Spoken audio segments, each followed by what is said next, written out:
Hey folks, so in this video, I'm going to be leveling an Evoker from 10 to 70 on live servers, so this is with the Darkmoon Fair buff. I'm not using Draft to 10 lands just because I honestly couldn't be bothered to farm it, but I also do have the 25% account-wide buff, just for reference, so you know like what modifiers I have, if you want to use that as a frame of reference for how fast it should take you. And I should note that I am currently streaming this run on Twitch, and this is part of a larger stream. We are currently 2.5 hours into the stream at this point in time, but one of the nice things about Twitch streams is that I can just take the part of the run itself that, you know, I want to upload to YouTube, can cut it there, that's where we're starting off, right here, and upload that to YouTube, so now I don't need to deal with like a million comments saying, why did you gotta start the run, and stuff like that. So now, we just start the run on YouTube, right where the run actually starts, plus like 1 minute at the start of rambling. But if you do want to watch the 2.5 hours of previous stream stuff where I got this all set up, that part of the recording is going to be posted on my stream archive channel. That will be in the description, blah-de-blah-de-blah. But with all of that out of the way, I think we can just hop into the run because I am ready to go. One of the beauties of Twitch streaming. And of course, if you want to watch these streams when they're live, you can just, you know, find the Twitch channel in the description as well. And we will start the timer.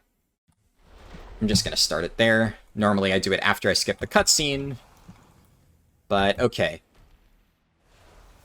Yeah, my UI and stuff is going to be messed up. Now, unlike a lot of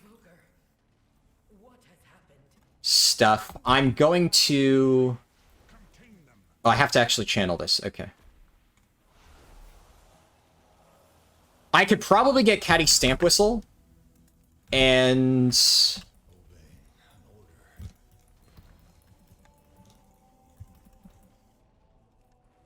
get all that stuff, but it doesn't really matter because the only thing that is really important is that I get, like, damage items like heirlooms by the time that it's relevant. Because I don't have, like, Draft to 10 lands, so I'm not going to be getting any XP buffs. Also, yeah, I see all you guys in Twitch chat joking about, you know...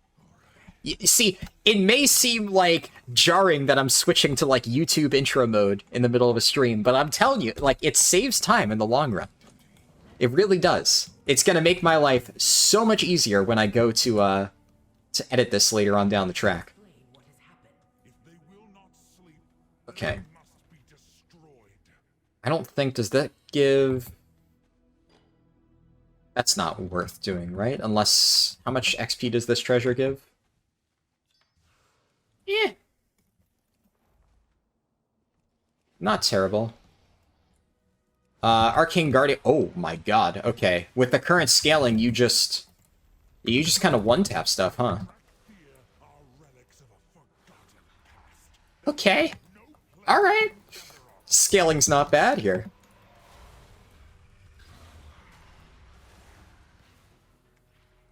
Where do I go?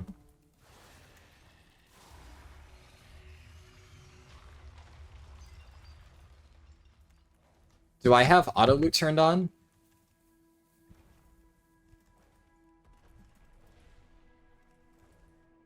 I think I have everything important enabled.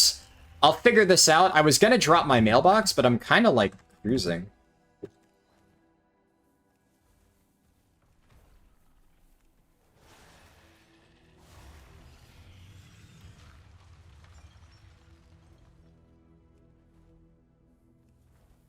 I don't get hover for a little while, I'm assuming.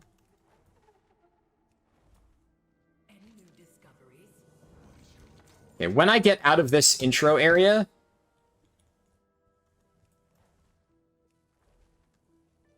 What do you remember, Zuri? Before the stasis? Only fragments. Can I just do that? Alright, that's...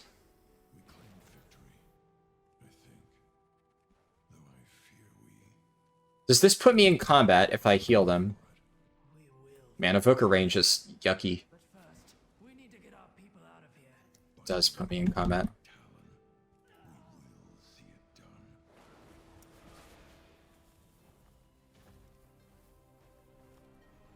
Come on. Okay. Yeah, I don't need to do the knockback here. Dragon is going to collapse our only way out. We are the shield of the dragon.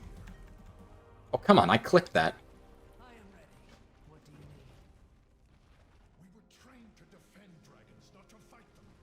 This feels wrong. The Evokers has left us no choice, Zuri. He means to destroy us. We're just giving you shit because we love you? Yeah, I know. I know. All Drakthir. Well said, my friend. Okay, wow. Jesus, that just... Insta-kills. Yeah, that feels good. Is there a mailbox here? I don't know if there is. The crash is collapsing. Here to spar. Whisper that beacon pulses with magic. Okay, let's... Cut the Tanakodethi. Hostars could be lurking. Oh, shit. Do I have my empowered spell settings? Sharpened. Where's it should be in combat, right? Press and tap. I think that should be the correct one. Caddy stamp whistle.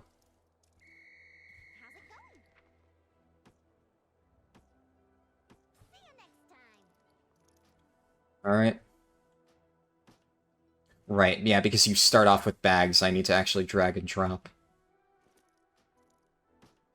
I need to be fast here, because I can't let Caddy actually expire. And in fact, for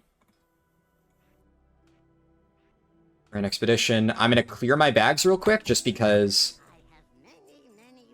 we're going to lose, like, a very short amount of time, just to ensure that, in the long run, all of my stuff is correct. Oh my god, why is this... Jesus Christ, Blizzard. It's like so annoying. Put that there. Put that there. There.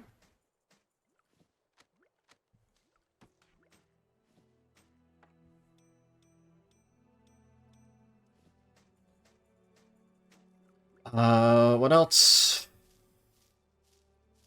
I think that's all of the really important stuff. And then Cracked Radneck's Control Gem. Too low level. I don't have all my heirlooms, so...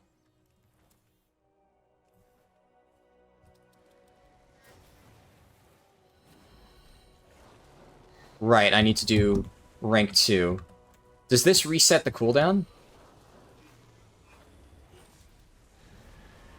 Okay, that's all it is, yeah.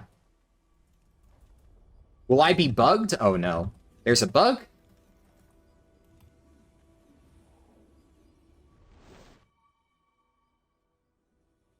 I'm lucky? Okay. I didn't get the bug? Cool. I guess like gun shoes here. Yeah, because I don't have soar yet. I can't fly.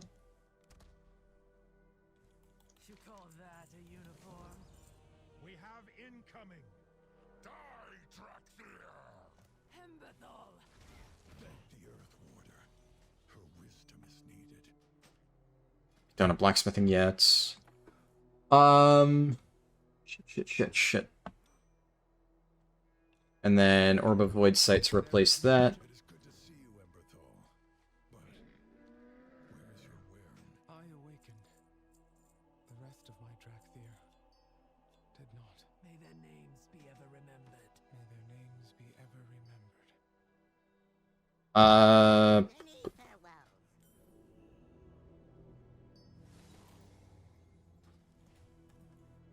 Learn about coasting. Can I just use that to... Ooh.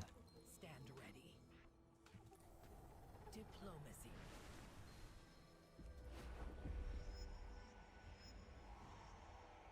What? How did I miss a ring at the start?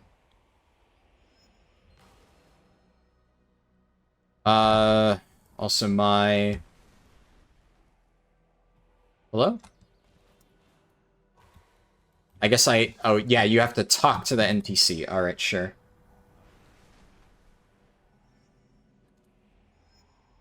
Dude, my dragon riding keybinds?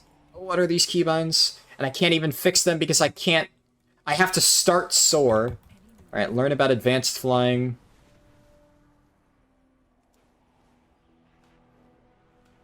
Shit. Shit. Shit.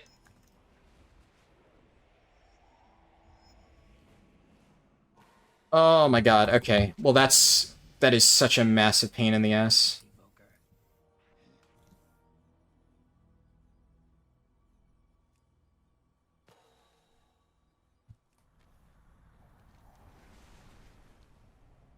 Okay, Alright,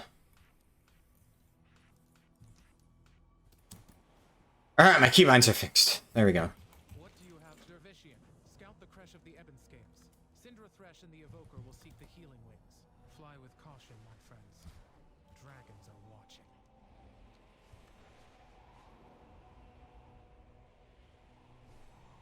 What? What? Would have our hides if he saw this mess. Okay. You have your orders. Let's get back to training. The healing wings need us. Get moving. Does it just keep resetting? Can you do soar, like, basically indefinitely? Ooh. We have wounded. Anything. Viridia! Viridia? Are you here?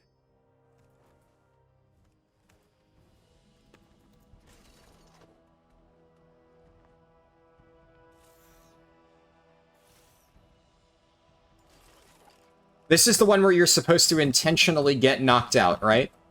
And then it teleports you out, and it's like, if you want to survive, you have to do this other thing.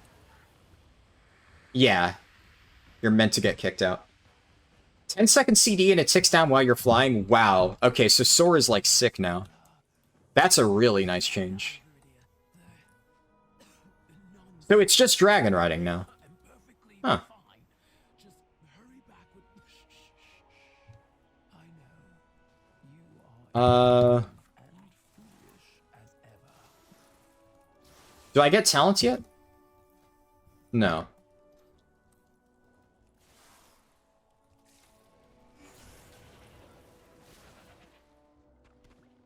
Alright, so I just kill mobs.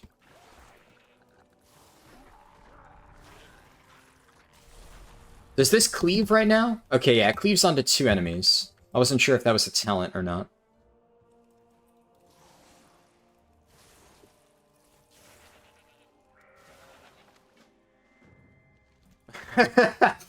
Story of a memorable victory. Alright, sure.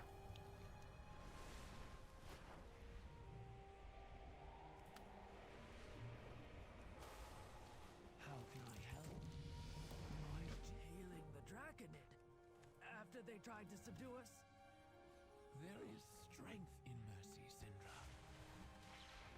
Does that get all of them? Not quite. I will do my duty.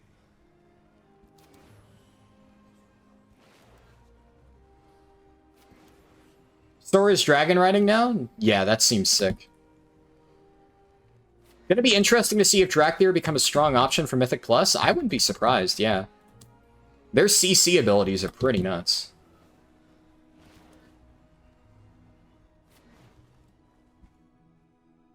Okay.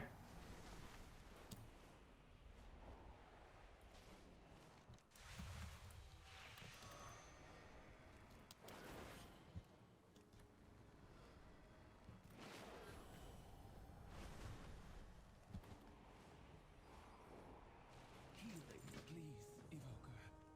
Save all of my people that you can. And honor the memories of the fallen. Just go here.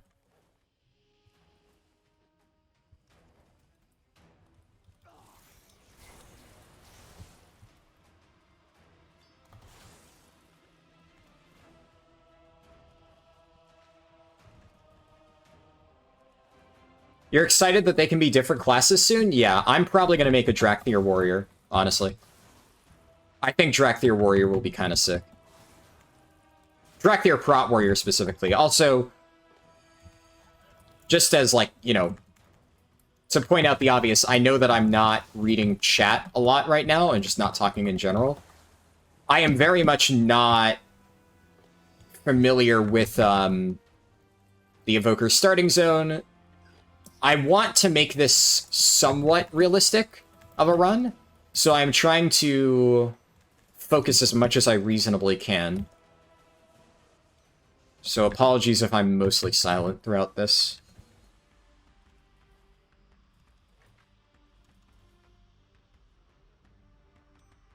Level 10 scaling makes you two-shot a lot of things.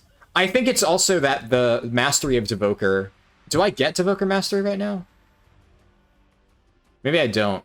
Maybe it literally is just insane scaling. Yeah. That's interesting. Hover? Nice.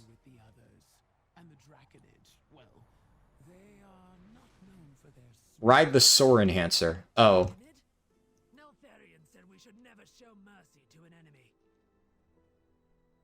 You don't have a spec yet till you finish the zone? Yeah, that makes sense. Let's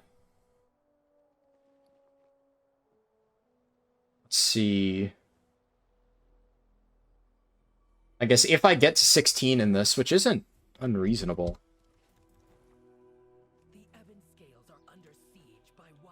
We should have hovered there. Probably should have hovered there. This is probably a soar angle.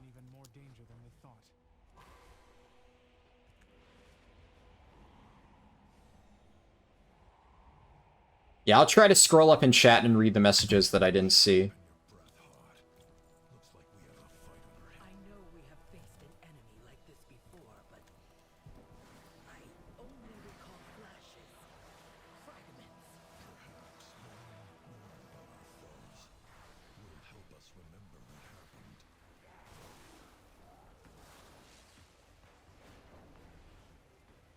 Alright, there's another one right there.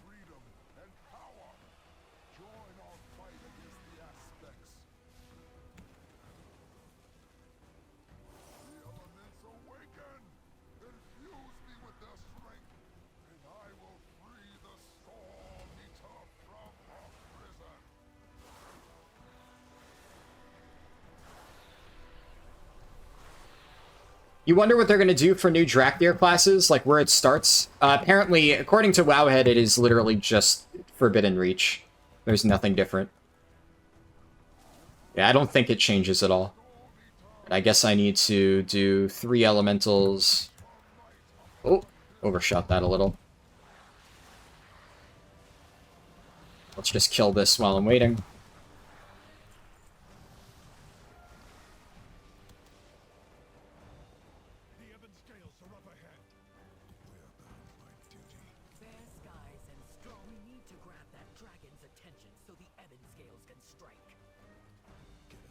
That I want, that I want, that I want, that I also want. Okay. I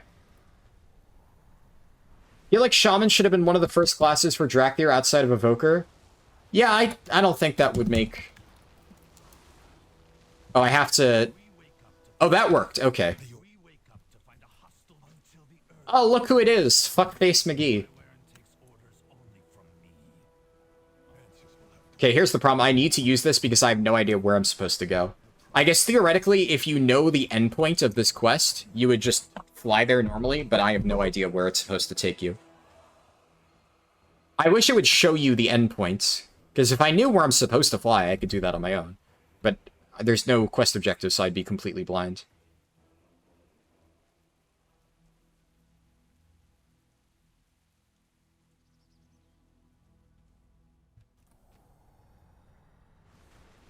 Father, grant me your strength. Yeah. Fucking Sarkrath, dude. I have so many of those lines seared into my brain. We will find our fate. What do you have there? So now I get the mastery. Gotta love how all the audio effects are not affected by my volume settings at all.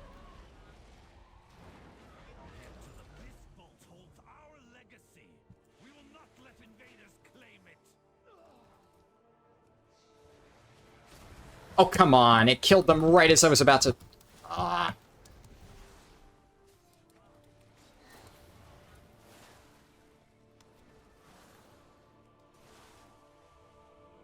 I mean, I could probably just heal a bunch of them. How much progress does that give? Nothing. Okay. Never mind. Yeah, you just gotta kill mobs then.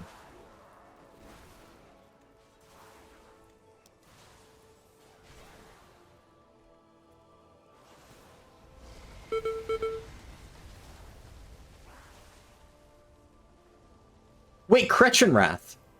Kretchenwrath is one of the, Barak Assault bosses. Huh. I'm like, I recognize that name. Oh my god. How is that out of range? Wait, I've finished the quest. Okay, we're good. If they're already healed even by another player, no progression? Oh, that's so lame. Evoker, get moving. Let us fall back. Help the wounded. Is this a Gunshoes angle?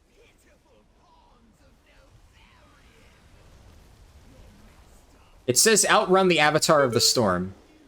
Do I literally just... The objective is there. I'm assuming I go further. Yeah, the objective just lies to you. Ooh. Not trust the wounded. You have my thanks, Dracthir. Now please. Yep, glad to see that still hasn't been fixed. Thanks, Blizzard. Thanks, Blizzard, for shattering my eardrums every single time I do the Evoker starting zone. Like, Jesus fuck. How hard is it to fix that audio issue?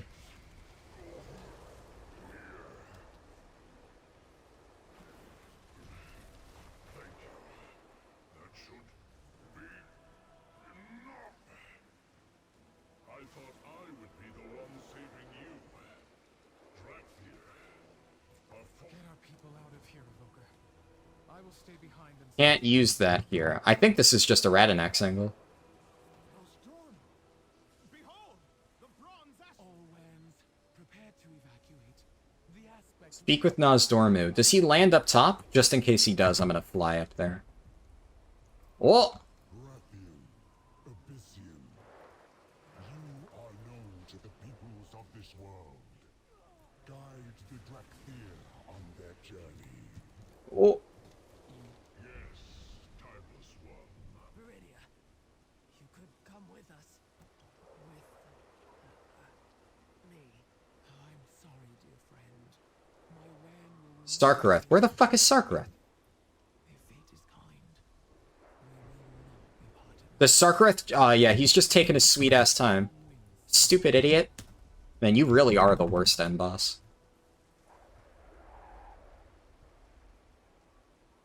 I have no time for pleasantries. There we go. We are done here, Sarkareth. It took longer for him to run to his fucking objective point than it took for Liquid to kill him.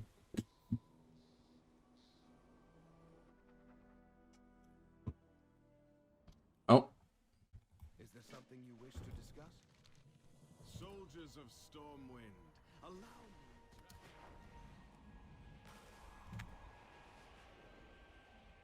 Can I just, like, say fuck the rest of this?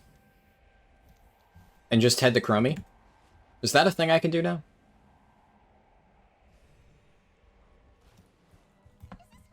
Yep.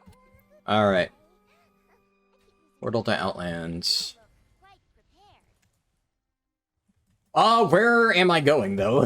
That I still haven't figured out.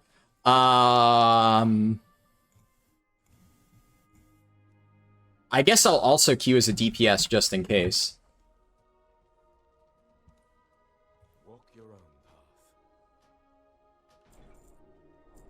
Unchecked emotion. We do Panda. Travel safe.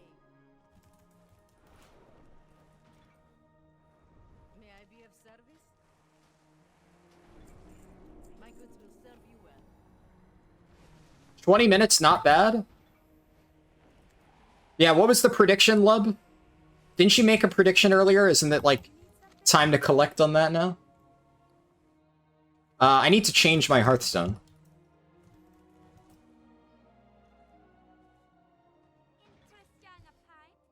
You see, you have yet to make a Radinax cancel or a macro? Look, I made a Radinax cancel or a macro on my, my other characters. I just didn't copy-paste it for this particular thing.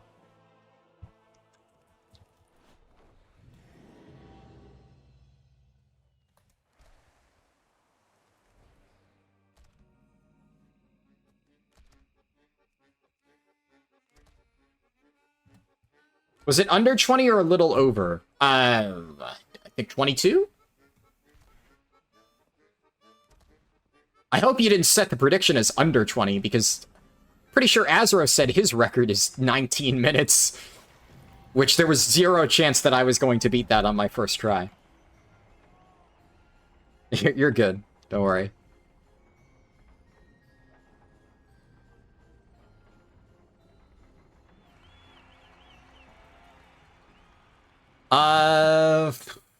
I guess, I'll do the tailoring quests after. Time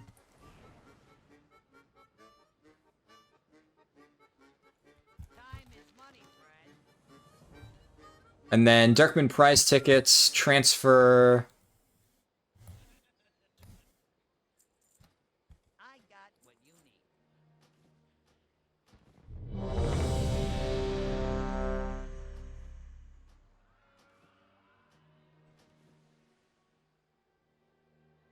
Yeah, let's just buy another one for good measure.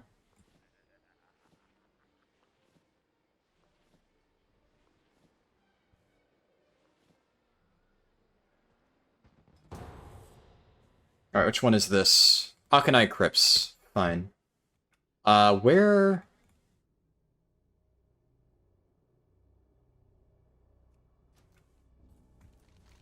they're already halfway through the dungeon? At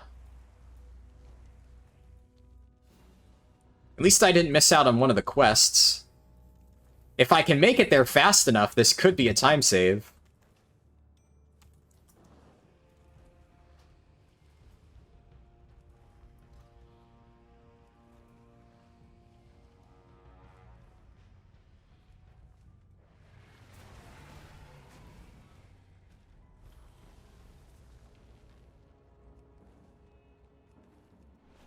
Okay, they pulled the boss. I don't know if I'm going to get credit from this far away.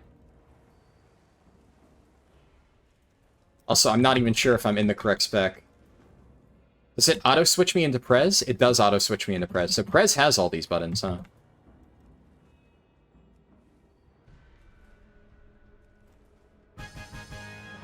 Ah, I got credit.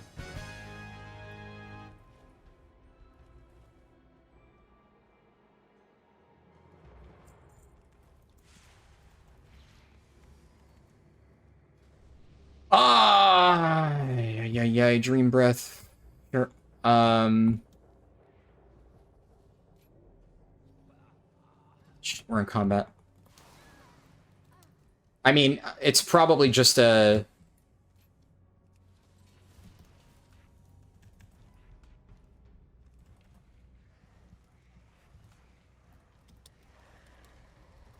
This is probably just an H-Priest angle, right? Where I should one-shot everything. Or is... Yeah, no, Prez Evoker scaling doesn't seem to be that good. It's no Holy Nova, but it'll get the job done. Yeah.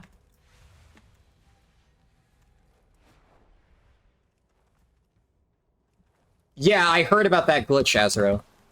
Yeah, that's interesting. Alright. Look at me. I am the tank now. Ah, shit.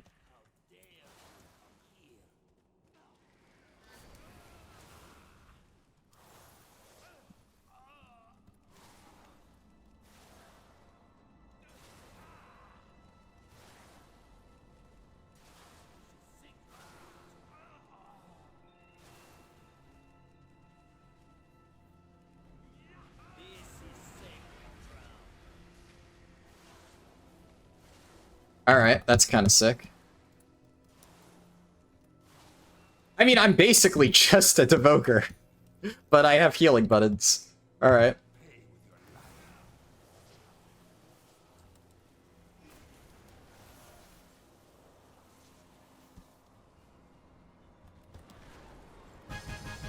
Yep, alright, cool, sure. Yeah, it's not Holy Priest. That's for goddamn sure. But, I mean, it's good enough.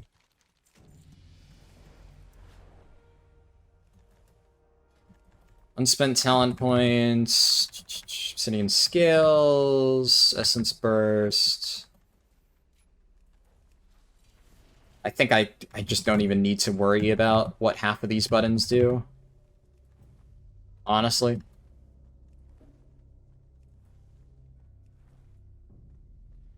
Uh, 19. Do I need to do anything special?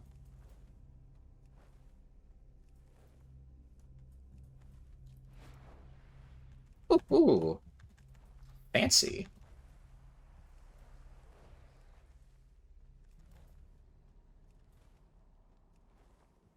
This quest is probably not worth turning in, but fuck it.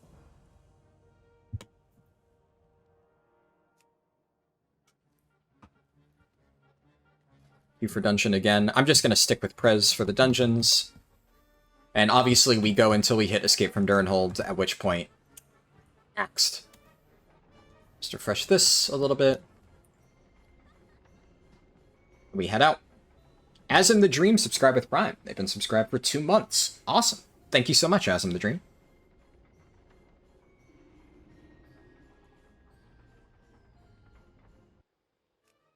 Who's pinging me? Ah, shit. Unlucky.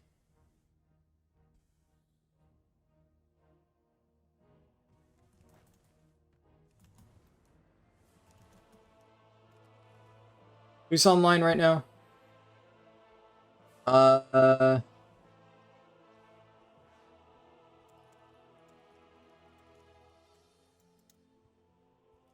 we go. And let's check mail. Yeah, it's just Radnax gems. I still have 1 charge left. Okay, I need to... I think I can change Chromie times. I think that's fine. I can equip this now. I can do this. Should be able to change Chromie time to Legion Invasion. It should keep me in the queue. And then I just need to make sure that I'm back in time to re-queue. Maybe it will actually keep it. I don't know. Well met. Go with honor, friend.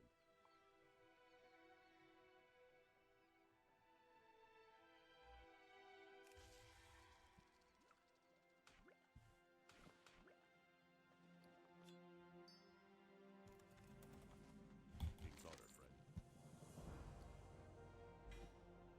Cloak, don't need. Toy box. Dollar on Hearthstone. Alright, yeah. I think Soar... Is Soar just, like, strictly better than regular dragon riding? It feels strictly better because it lifts you off the ground, whereas on your other mounts you actually need to spend a vigor to get... No, its ally might need to add server.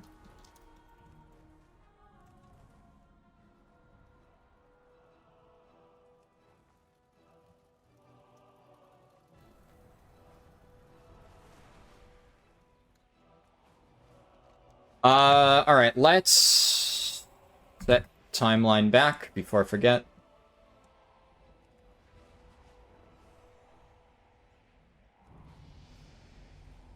That worked.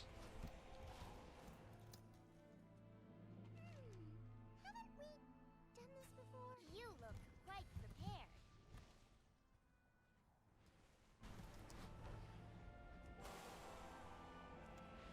And then...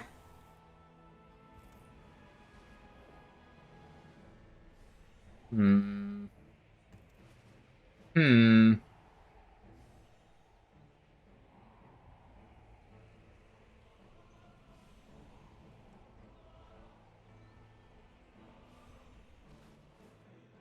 Are all the rares actually dead?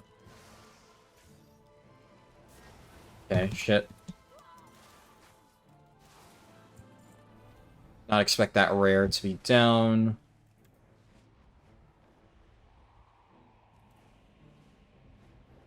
Where's some of the other rares that I can kill? I'm not gonna find any here, aren't I? Alright. Let's head to Duskwood.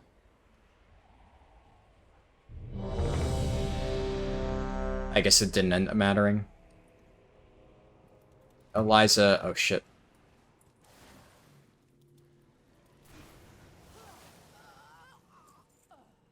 Sure.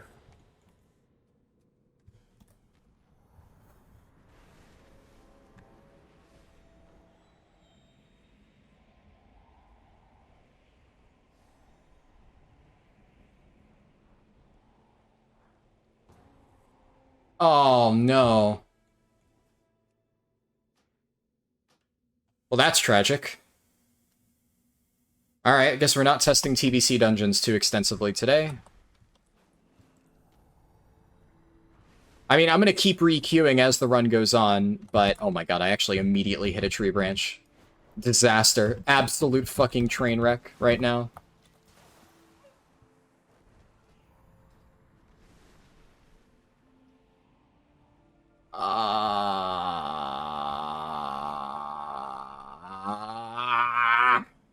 Man.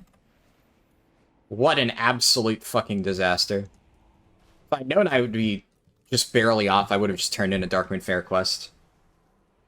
You were the tank in my group? I'm sorry.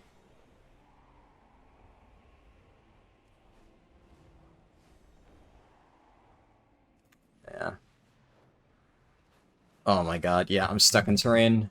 Yeah, flying close to the ground on these areas is not the best. I might just need to kill this. Oh my god, this is just an abject disaster of a run.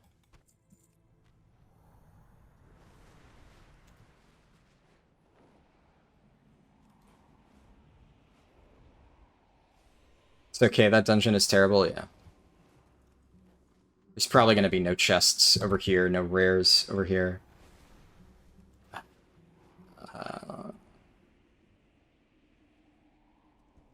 This rare is a bit out of the way.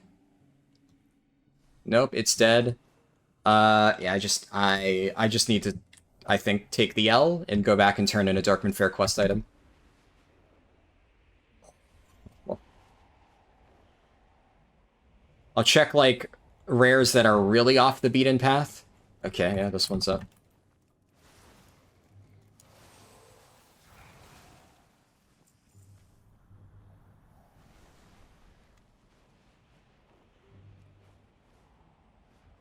Maybe I can find some within Elwyn Forest.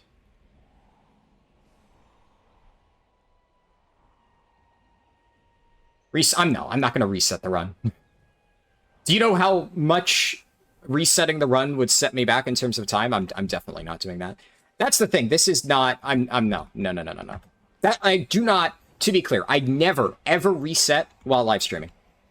That would just be pointless. It would just be a gigantic waste of my time and everybody else's time. It's also... I mean, I'm like... I'm being a little bit hyperbolic. We're effectively eating like a 10-minute time loss here, which sucks, but is that like so bad that it's going to be impossible to use this as a reference point? No. But it does feel really bad. It sucks.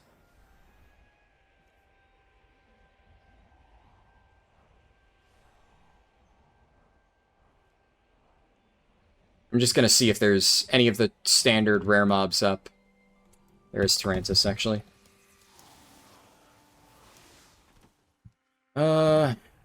Like, technically at this point it would be faster to just do quests. I just figured I'd at least encounter one of them. This might just be fast. Just fucking murder some kobolds.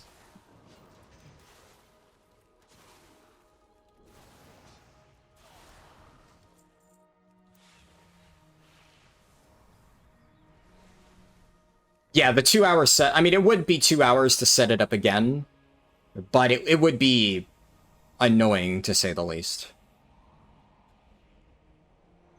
This is definitely one of those where, like, if I was recording it offline, I would reset it, but also this is a perfect example of whenever I do the super fast optimized attempts, like, what's it called?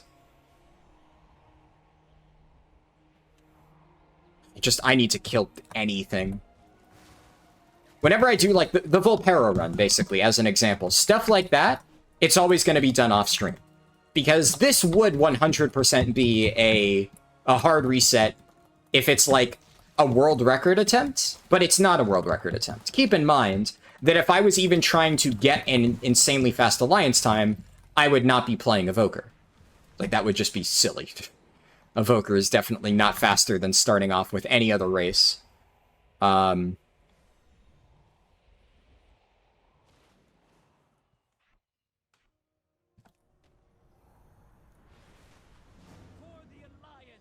It doesn't matter for that. And then...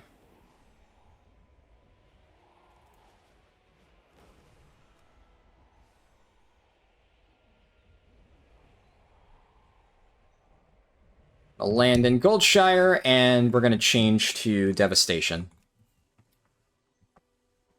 Yeah. But the entire point of this is, like, we're doing a test run, and I figure while I'm at it, I may as well stream this. Yeah,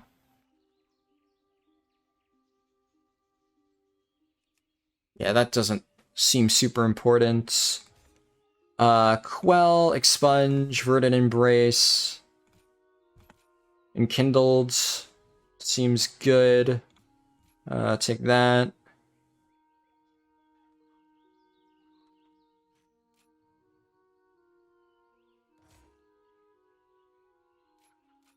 Eternity Surge.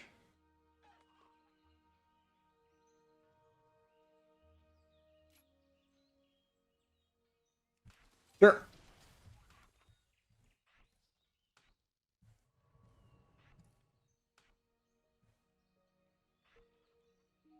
Yeah, that doesn't seem super important.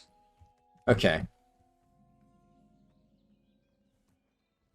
The entire point is making you want to level anything else but Evoker, yeah. I mean, I don't hate Evoker. It's a shame that, you know, we got bad RNG, but that happens. It's not, it is not unheard of. Not at all. Actually, is there a quest in here? Yeah, I mean, I can maybe turn that in after.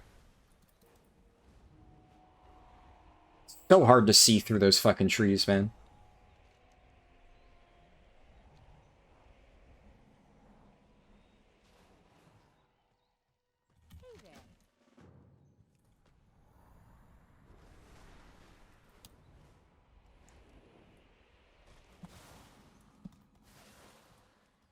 Yeah, one of the nice things, though, Elwyn Forest War Mode, not going to be a lot of people here.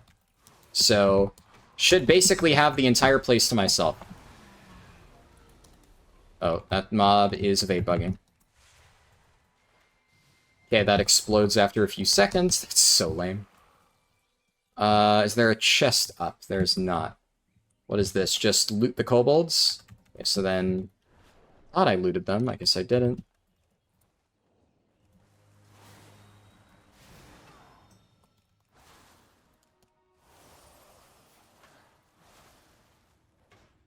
Just kill as many as I can.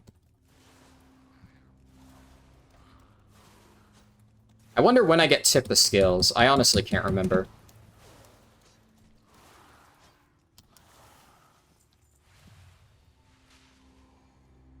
Killing kobolds after all we've done to help them. No, no, no, you don't understand. These are the bad kobolds. We're okay with killing these guys. Is that Eternity Surge? Okay, I thought rank 1 damaged 2 enemies. That must be a talent or something.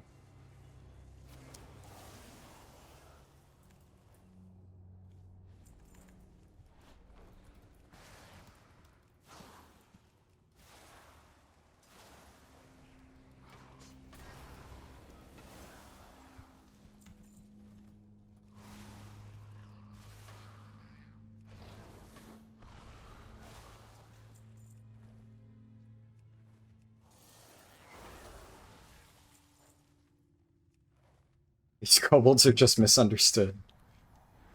Alright, let's grab How are you? Hey there. Farewell. these quests, then we get Princess. Nice. I was worried that it would be just barely out of range. That would have been a really tragic miscalculation.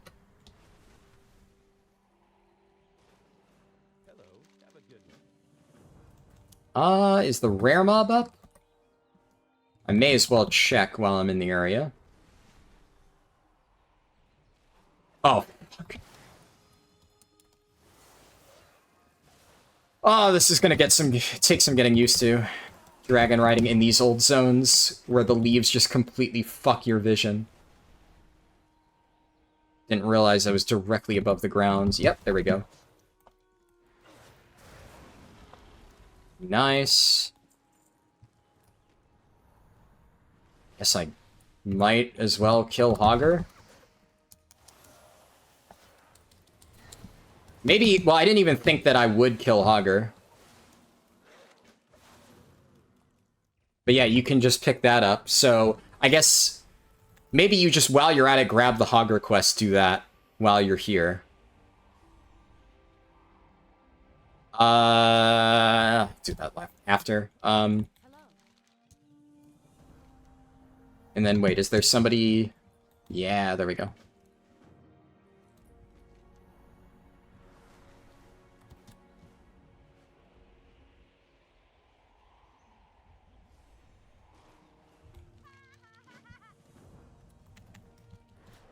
It is kind of wild how little a lot of these quests have changed since Classic. But obviously, the way that you approach them is a lot different now.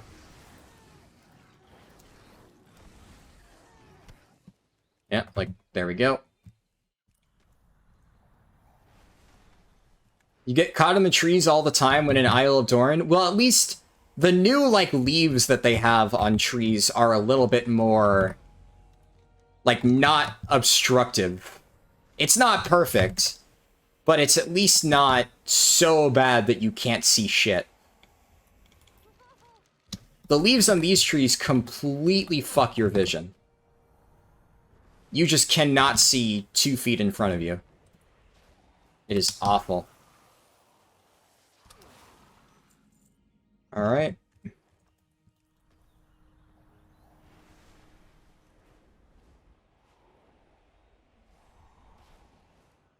need something? And back to Goldshire. Let's hope that I don't immediately hit a tree branch. I think I barely collided with the side of a tree branch. Lost a good bit of speed there.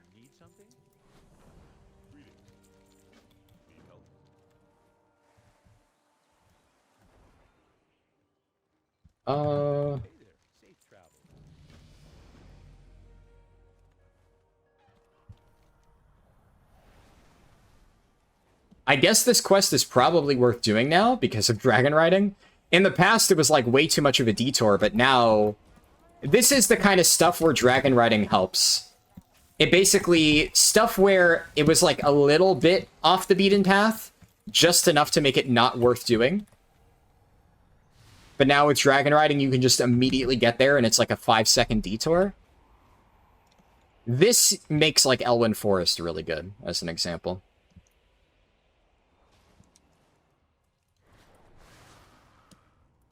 Our first chest of the run. There we go.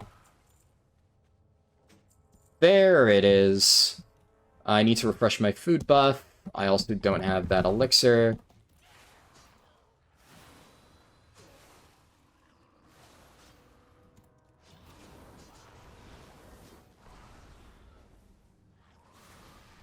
And then we check for the spider. Yeah, getting dazed is one of the main reasons why I much prefer doing runs as tanks. Yeah, I figured if the chest is up, good chance that Mother Fang is up.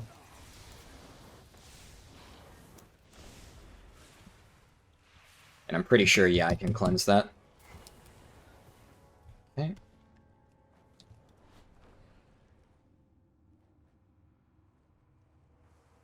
Can I get out of here before the spiders unevade? No, I'm still in combat with a spider. Okay.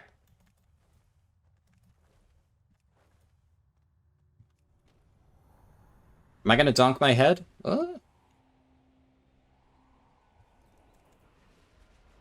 It's a rare here. We found this one early.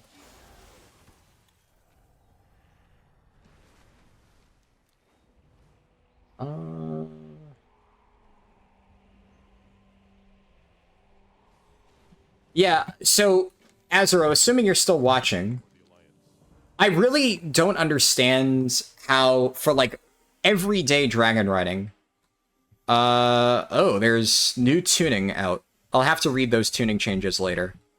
Remind me to read the tuning changes later.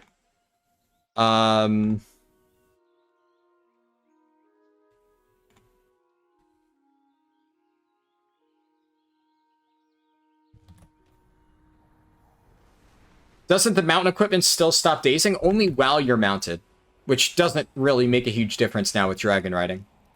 It doesn't actually stop dazing on foot. But yeah, so Azura, what I'm curious about, because you said the whole thing about, like, sensitivity, I can understand how for dragon riding races, where conserving speed matters and you're going on, like, a preset path where you know exactly every single direction that you're going to be turning. Like, you have the entire thing effectively mapped out. In that case, yeah, sure. I can see maybe the turning speed thing helps. But being able to flick around trees, I mean, just by definition, that reduces your ability to do that.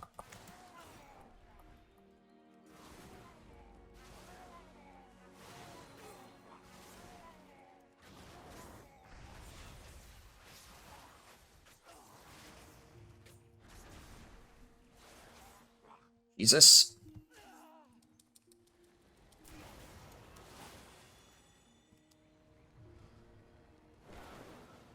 Okay, Murlocs are still scary. Whew, we're fine, though.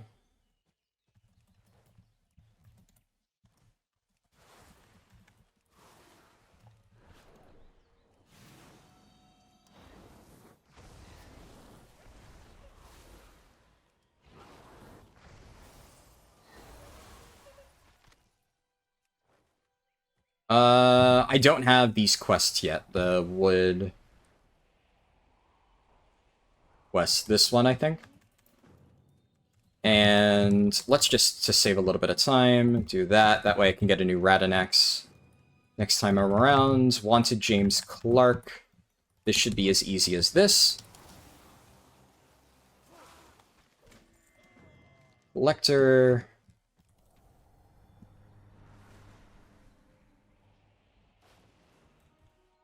Don't forget the tuning changes later. Look, if Lub wants to unpin the triple Dorito emote and pin the tuning changes thing, he can.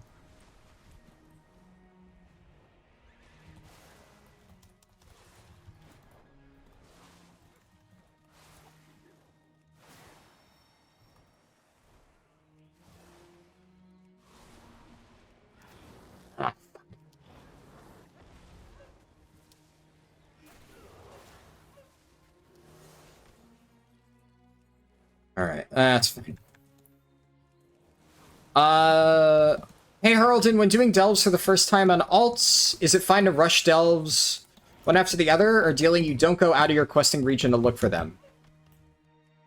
I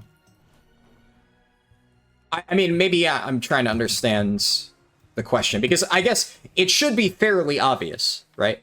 That, is it faster to spend extra time to go to delves, or is it faster to do them right as you reach them in the questing area? I mean, one of those answers, I feel, maybe I'm misunderstanding the question, should be obvious. So, are you asking, like, how big of a time loss is it? Because, I mean, it's probably not a massive time loss, but it should be just, like, very easily understandably better that minimizing travel time is good. Sorry if I'm not understanding the question properly. Because, like, yes, you would want to do the delves as you reach them.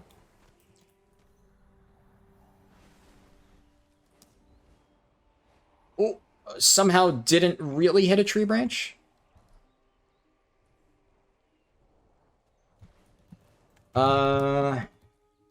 This is gonna be... Oh my god, Evoker range is so bad.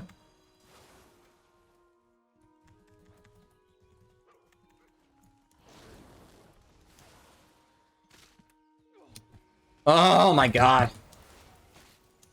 This sucks. I mean, those bears were also just spaced out in such a terrible way.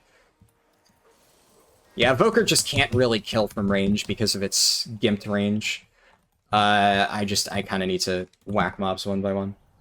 You're thinking if you go all delves first time and then start questing? I mean, it's going to be slower than if you do them while questing. It's just extra travel time, plain and simple.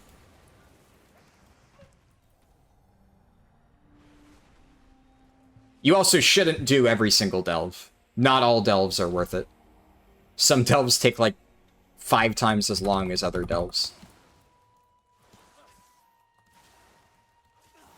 It also very much depends on the setup. So a lot of delves, their best case scenario is not even that fast.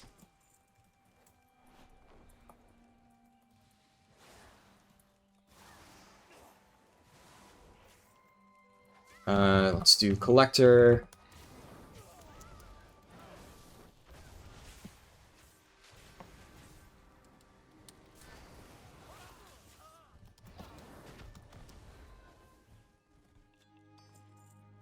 Okay, is that everything I needed? Looks like it. Now we check rares.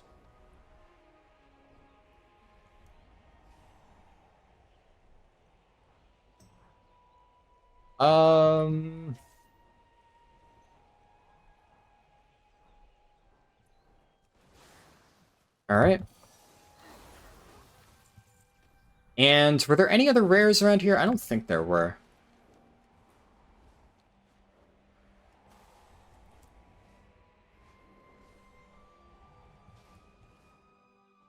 Yeah, I'm still in the process of, like, refining a route that would aim to efficiently weave delves into the questing process, but obviously that is the ideal there. You would rather do them naturally as you quest to minimize travel time, because, yeah. That is always going to be a concern when it comes to leveling. Travel time does matter. Is it gonna make, like, a colossal difference? Not really. But if you are asking about what's faster, then, yeah, minimizing travel time will naturally save you time.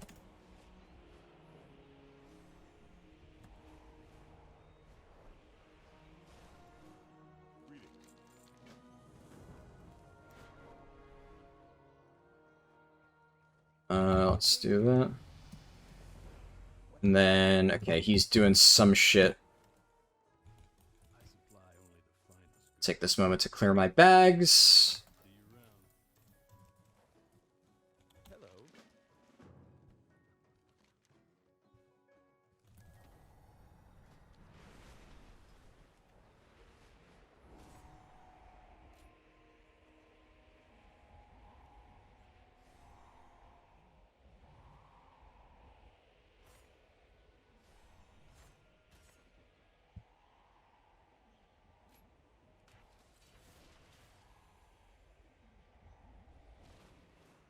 How are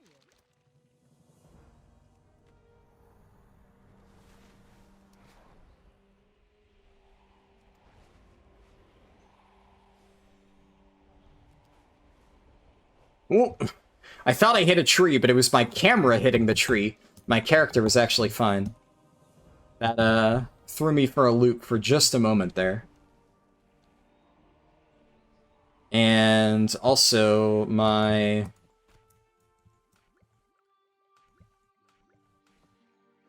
stuff is on...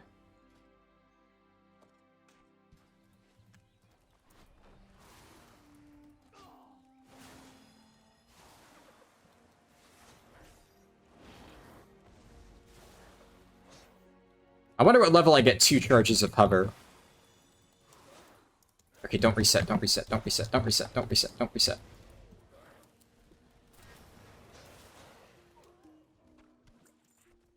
Okay, kick is nice.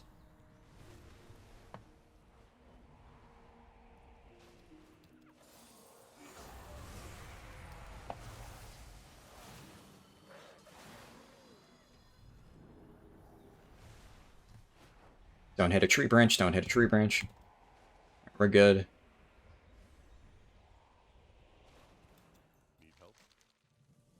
And then the other quest is over there.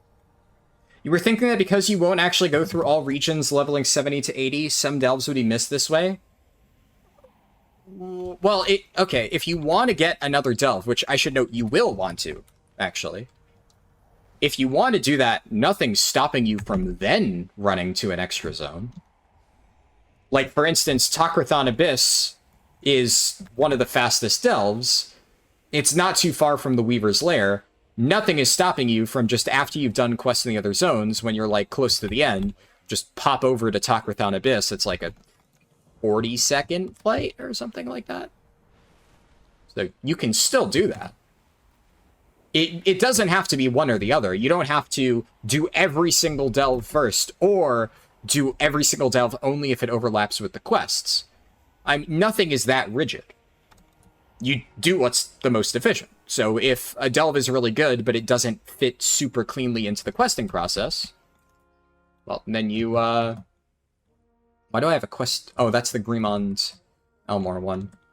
Yeah, if a delve is good like Takrathon Abyss, but it doesn't fit perfectly into the route, well, you just, yeah, you do it at the end. Or do it whenever it makes the most logical sense to do that delve. 30 is when I get the next thing.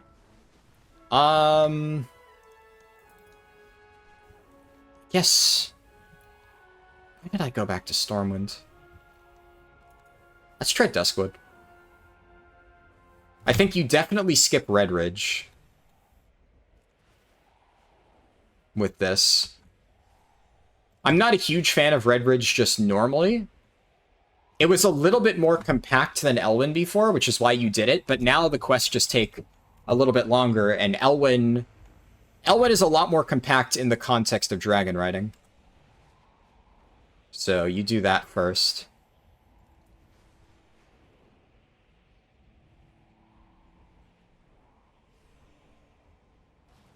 Need help? Safe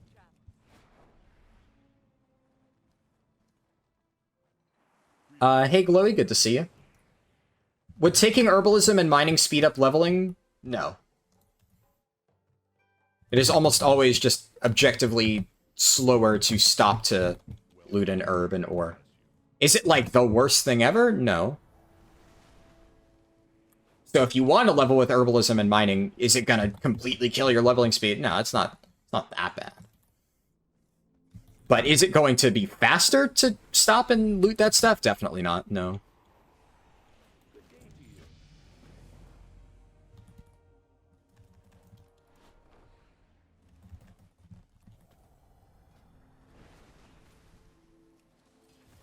Actually, I want to tip the scales. Shit. I hope I'm not in combat with a Worgen. Yeah, tip the scales into the Flame Breath is way too good to pass up on.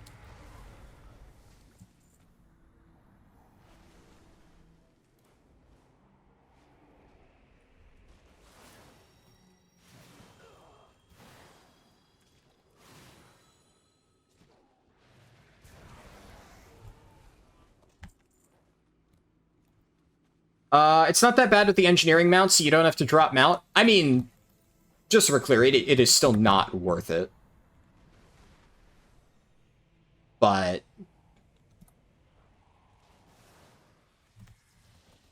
yeah, for that plus Druid, it is not as big of a time loss, I guess, is maybe a good way of putting it.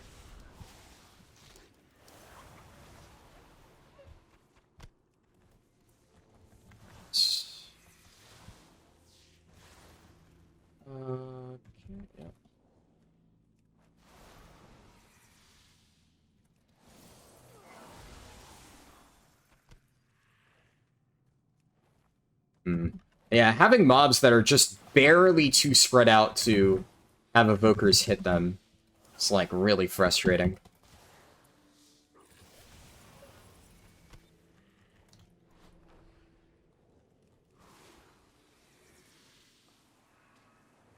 God.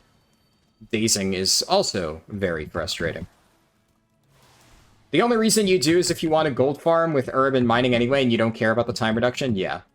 And if you are trying to gold farm, it's not the worst thing ever.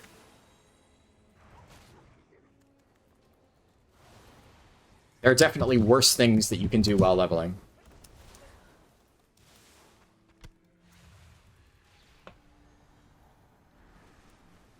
Oh my god, immediately into the tree branch.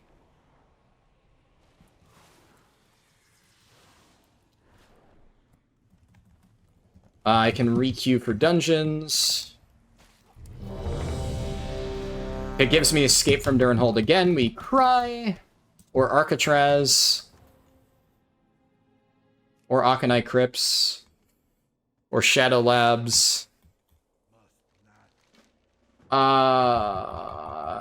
Shadow Labs is a first boss and then leave angle.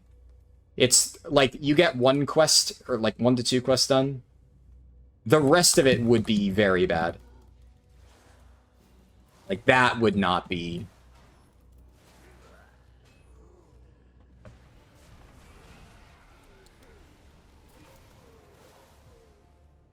Okay.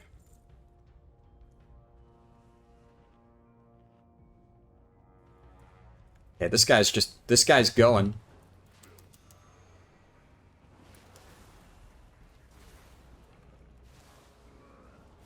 I also haven't spent any talent points on Prez in a while, so I kind of need to do that.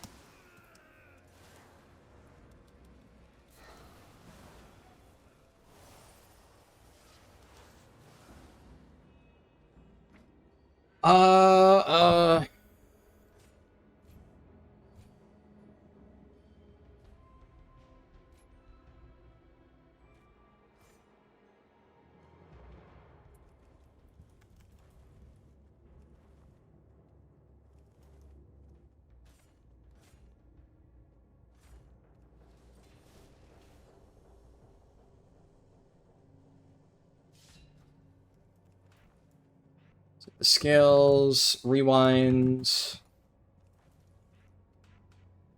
Don't. Dilate, I know what that does, because every time I said dilate me in Raid, my guildies would laugh at me. I have no idea, like, half the shit that Prez does. I'm gonna be completely real. So we're figuring it out as we go along.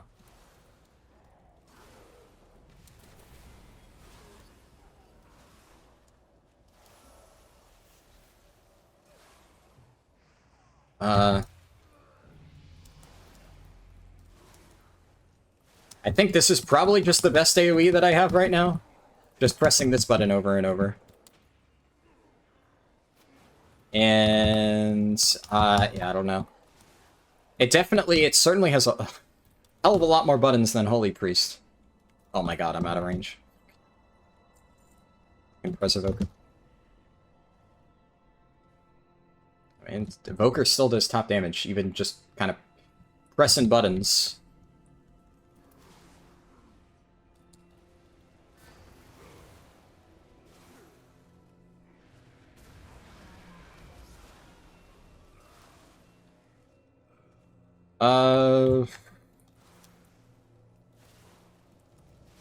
You always thought Shadowlands was not too bad. There's a fair amount of... Or Shadow Labs. I read that as Shadowlands instinctively.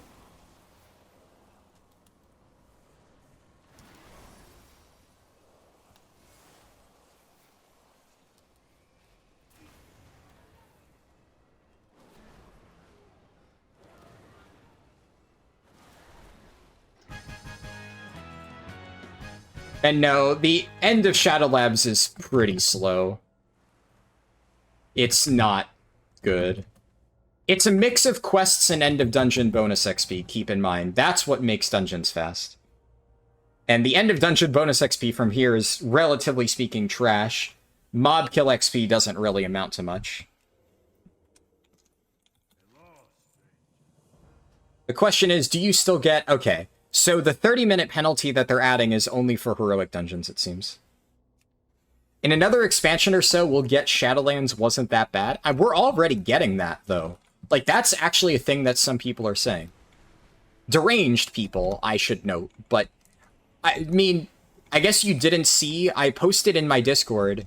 There was a fucking guy on the beta forums who said, and I quote, "People don't realize that Shadowlands was a masterclass experience." And I responded and I said, you must be a fucking AI because there's no way an actual human just said that Shadowlands is a masterclass experience. Like, holy fuck. It, like, wild that people are already trying to defend Shadowlands. You know, I get shit for saying that WoD actually wasn't as bad as people make it out to be. But I also acknowledge that the reason why I liked WoD... Oh, I'm back in Prez. It doesn't swap me when I leave dungeons. The reason that I liked WoD is because challenge modes were fucking awesome. And I think most people who don't like WoD disliked it because of the lack of content. But the content that existed in WoD, while there wasn't a ton of it, was very good. WoD had some killer raids. You would rather play WoD than Shadowlands. WoD was at least fun. Okay, so bam, right as I say that, 3 other people agree with me. So yeah, I don't think that is like the most unpopular opinion ever.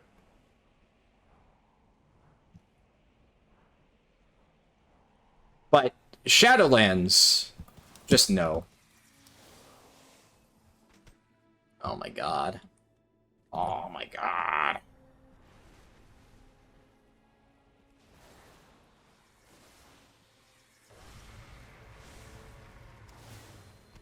There we go.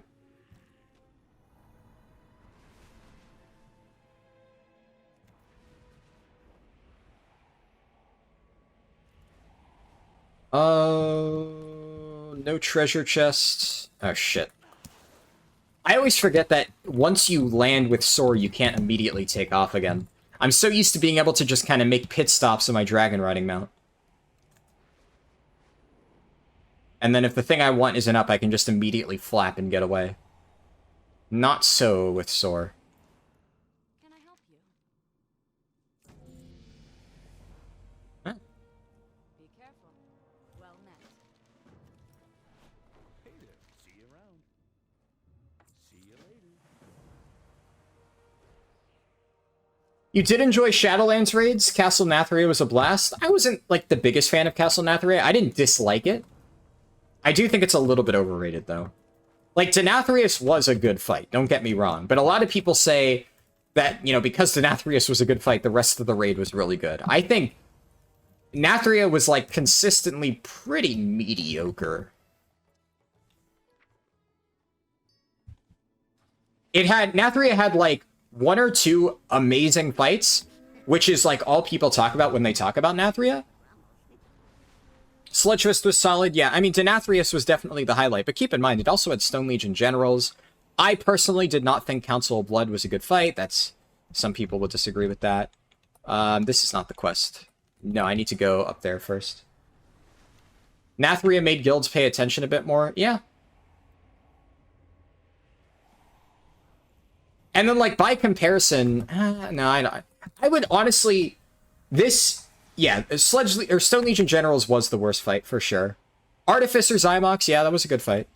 I honestly think, though, on average, Sanctum of Domination and Castle Nathria are probably close. Nathria I would still put ahead, but I don't think it's that big of a difference, really. Sanctum had some good fights. The only problem is Sanctum had Fate Scribe Rokalo and Kel'Thuzad, and Sylvanas wasn't an amazing end boss, but I don't think she's nearly as bad as a lot of people make her out to be. Sylvanas was just annoying. She wasn't an objectively terrible fight. Stone Legion Generals is one of the worst boss fights ever made. Yeah, exactly. But so that's the thing, right? Nathria also had some stinker bosses. So I don't know. I would still put it ahead of Sanctum, but not by that much. And I would honestly say, I think frankly, Painsmith is a better fight than Sire Denathrius. I loved Painsmith. Painsmith is my second favorite fight of the entire expansion. First being Halandris, obviously. One thing that I think most people would safely agree with, Sepulchre was the best raid of that expansion. Sepulchre obviously had severe tuning issues early on, but I actually really did enjoy Sepulchre for the most part. It was just that the early tuning made a lot of people hate it. But the actual boss design was pretty good. There were very few misses in Sepulchre. One of the big miss, for sure, is Prototype Pantheon. The Prototype Pantheon was also a very easy boss. So Sylvanas feels really hard because of Phase 3, but 1 and 2 is a bore fest. Yeah, oh shit, I don't have this quest yet. I honestly didn't hate it that much, though. That's why I say I think a lot of people hate Sylvanas more than I do. Sylvanas had good ideas, and then there was the bridge phase. I didn't even hate the bridge phase. I think the bridge phase was too long, for sure. It definitely should have been shorter.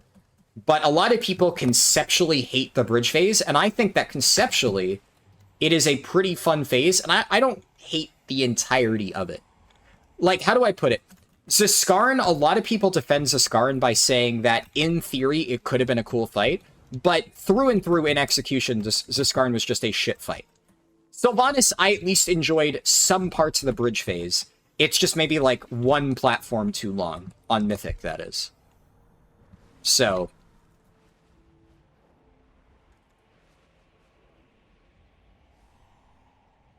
I would definitely say in recent years, it is the second to worst end boss, with Raszageth being the worst end boss. But I would put Raszageth way below Sylvanas. Like, not even close. Yeah, I get what you guys are saying with the bridge phase. I'm not disagreeing it was a bad phase. It was a bad phase. I just think a lot of people hate it a lot more than they maybe should. I don't think it was the worst thing ever. Didn't Sepulchre, the first ones, have a boss that was nerfed by 90%? I don't know. So you're thinking of Anduin, for sure. I don't know if Anduin was nerfed by 90% per se. That makes it sound like the final version of Anduin was 10% the strength of what we actually got. There were mechanics on Anduin that were nerfed by, like, an insane percentage. Anduin was a considerably harder fight pre-nerf than post-nerf. And I think what you might be thinking of, like, in terms of the number, is there was a screenshot of the changes done to Anduin. Anduin, I think, does hold the record for the most changed boss in terms of numerical adjustments across an entire tier.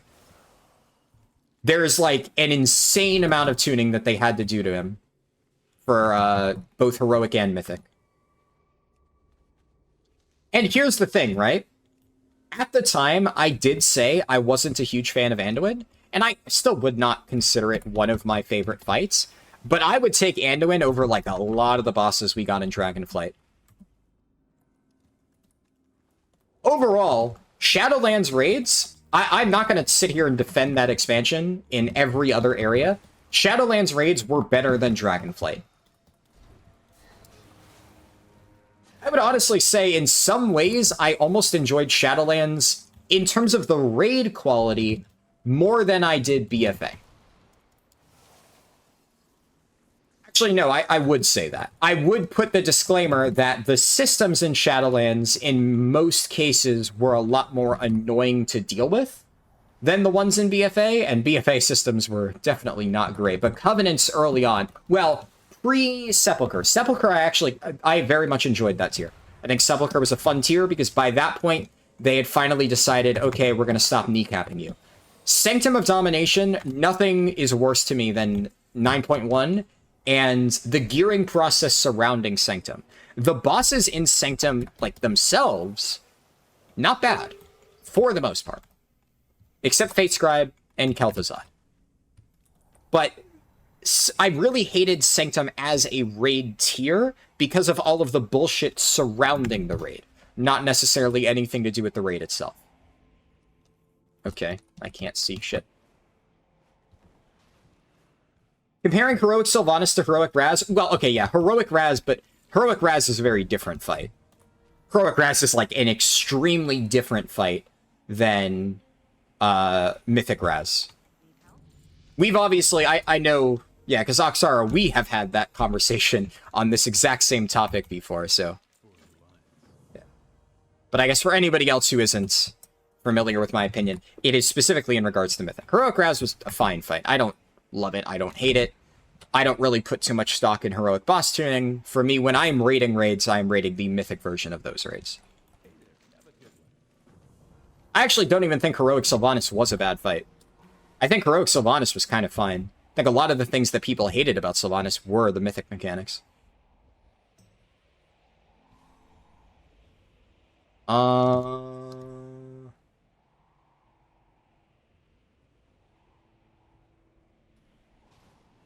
Okay, hold on. I need to sit here and figure out what the fuck I'm pressing.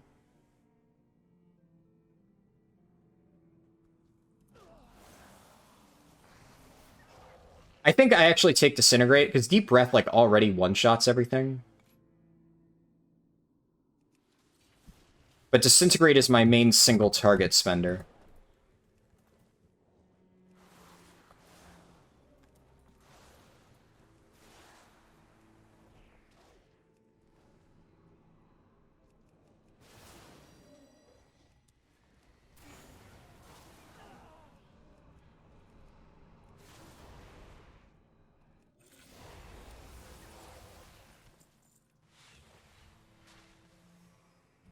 Did I not...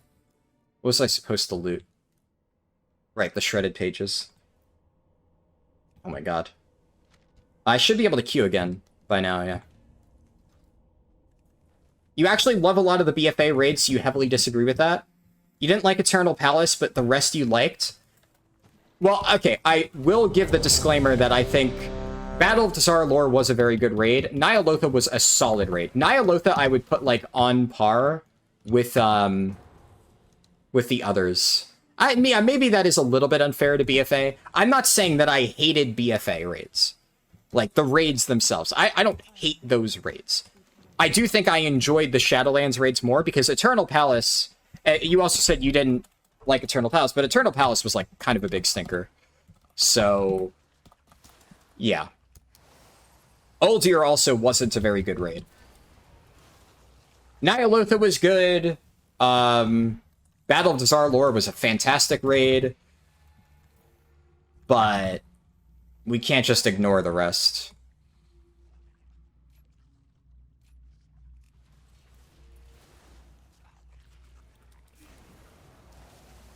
Shit. Okay, I'm about to hit 30. At 30, I'm gonna get access to my new items. Everything, yeah, Stormwall Blockade was kind of stinky. I agree with that. I didn't hate Stormwall Blockade, though. Like, to me, Stormwall Blockade is just a very forgettable fight. I don't even remember half the mechanics of that boss. That's just how little I think about it. It also didn't take my guild that many pulls. It was like, what, a 50-pull boss? Which, that's not good, considering it was the second-to-last boss. It was easily the most underwhelming second-to-last boss I think we've ever had. But it wasn't, like, offensively bad, in my opinion. It was just a very mediocre fight. But there are fights that I just fucking hate. And that was not one of them.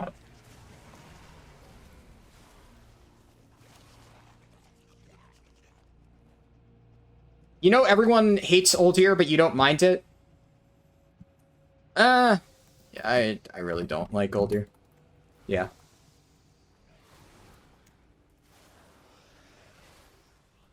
Wait, and did you, when you said Guardian? Guardian was not a bad boss. Guardian was a poorly tuned boss, but, like, conceptually and execution-wise, Guardian of the first ones was perfectly fine. I liked Guardian of the first ones. I wish it was maybe a little bit more tightly tuned, but it was still a perfectly fine fight.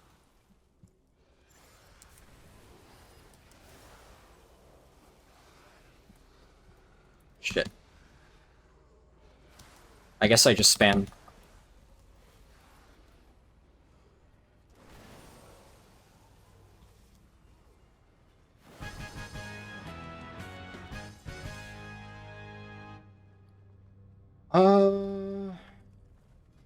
I guess I should swap consumables shortly. I also need to remember to refresh Darkmoon Fair buff. Coming from Painsmith to Guardian felt disappointing, yeah. The only thing you remember about Eternal Palace was how many high-end guilds it killed? Oh, yeah. It was a double whammy of Eternal Palace into WoW Classic releasing, and a lot of people realizing that they just preferred the Classic playstyle. I mean, I stopped playing Eternal Palace to play Classic. It wasn't that I'm like, yeah, I'd rather play Classic. It was that my guild died on Ashbane, and I could have found a new guild, but then Classic came out, so I was like, I'm gonna wait and see. I ended up really enjoying Classic. I wasn't enjoying Eternal Palace, so I was like, oh, fuck it, you know? Why would I want to look for a new guild just to finish out a tier that I wasn't even having fun with anyway? And I think a lot of other people had the exact same outlook as I did.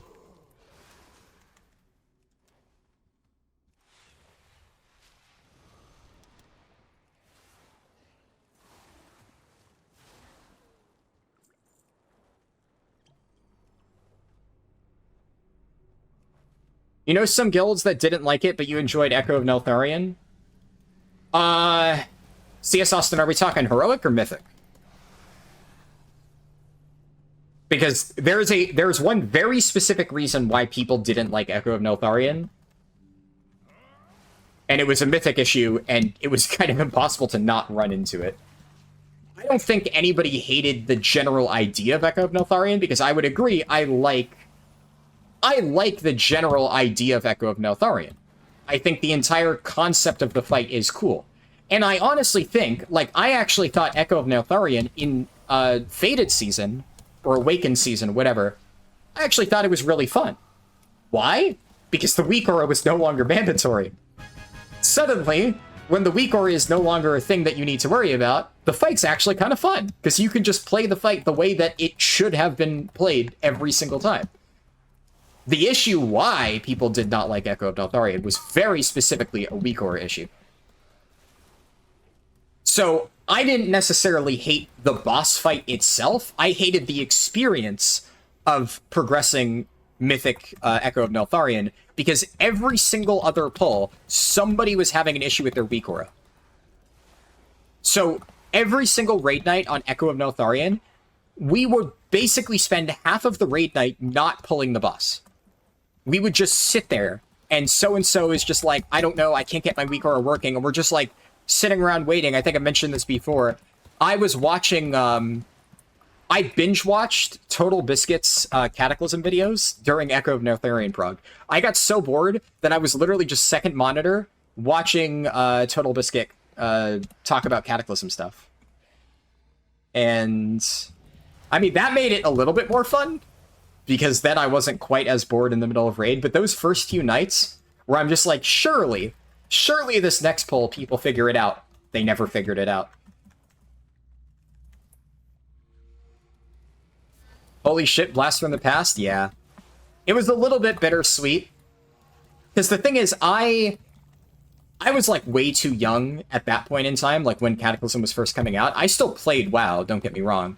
But I didn't really, like, watch YouTube videos about WoW or anything like that. So I didn't even...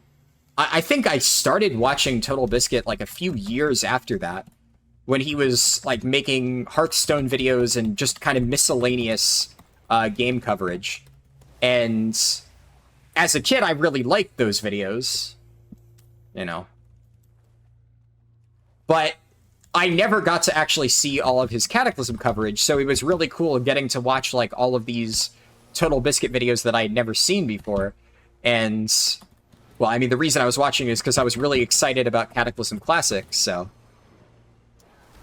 it was cool getting to do that. Oh my god, that boss started fucking ripping me to shreds.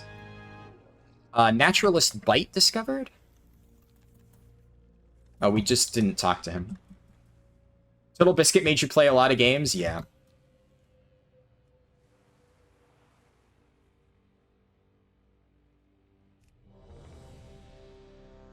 Surprisingly, when you change a fight mid-beta... oh, fuck it, automatically. I need to disable that auto-queue thing. It's like fucked me over so many times.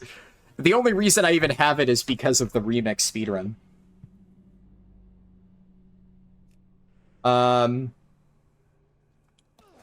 Enjoying Mythic Echo is a hot take? Yeah, I think it's more so... I don't think CS Austin clarified. Reminds you of... Oh, yeah. I mean, I'm not going to say that person's name because So here's the thing. The person you mentioned, I don't want this, like... I'm not going to delete what you said, but I don't want that immortalized on the YouTube recording because, it's really unfortunate how some people just go off the fucking deep end. So all I will say is I also watched the person that you mentioned when I was a kid, and they are like an alt-right fucking lunatic these days. It's kind of depressing to see. But sometimes that's what happens. It's really sad to see how far they've fallen. He has gone fucking apeshit. There's some good videos out there that you can watch about it. Like there's a lot of channels that make, summaries on what happened to XYZ YouTuber that, you completely forgot existed from a super long time ago. And yeah, it was kind of depressing seeing like, I remember watching that dude when I was a kid. This is where he is now. Oh no. Oh, that's not good. That's bad. Yeah. Unfortunate. But yeah, this is still the food that I want, weapon oil. And then I want to switch to Ghost Elixir. Where's Ghost Elixir? That's Ghost Elixir. Right, let's re-queue also before I forget. You didn't even know that? Thought he just dropped off the face of YouTube? I was kind of... I talked at one point about how a lot of people don't realize that, like, subscribers don't matter, but subscribers literally don't mean shit because that person still has a lot of subscribers. And their videos get, like, no views these days, largely because, I mean, when you go from being a children's YouTuber to an alt-right grifter, and suddenly you're spamming alt-right rants on your YouTube channel, YouTube's just not going to recommend that to people. And honestly, a lot of the kids who probably subscribed to your YouTube channel a very long time ago are not going to really be interested in listening to you rant about, whatever it is that he rants about. But yeah. It's sad, but, that's how it goes. Oh my god, these mobs are cranking me.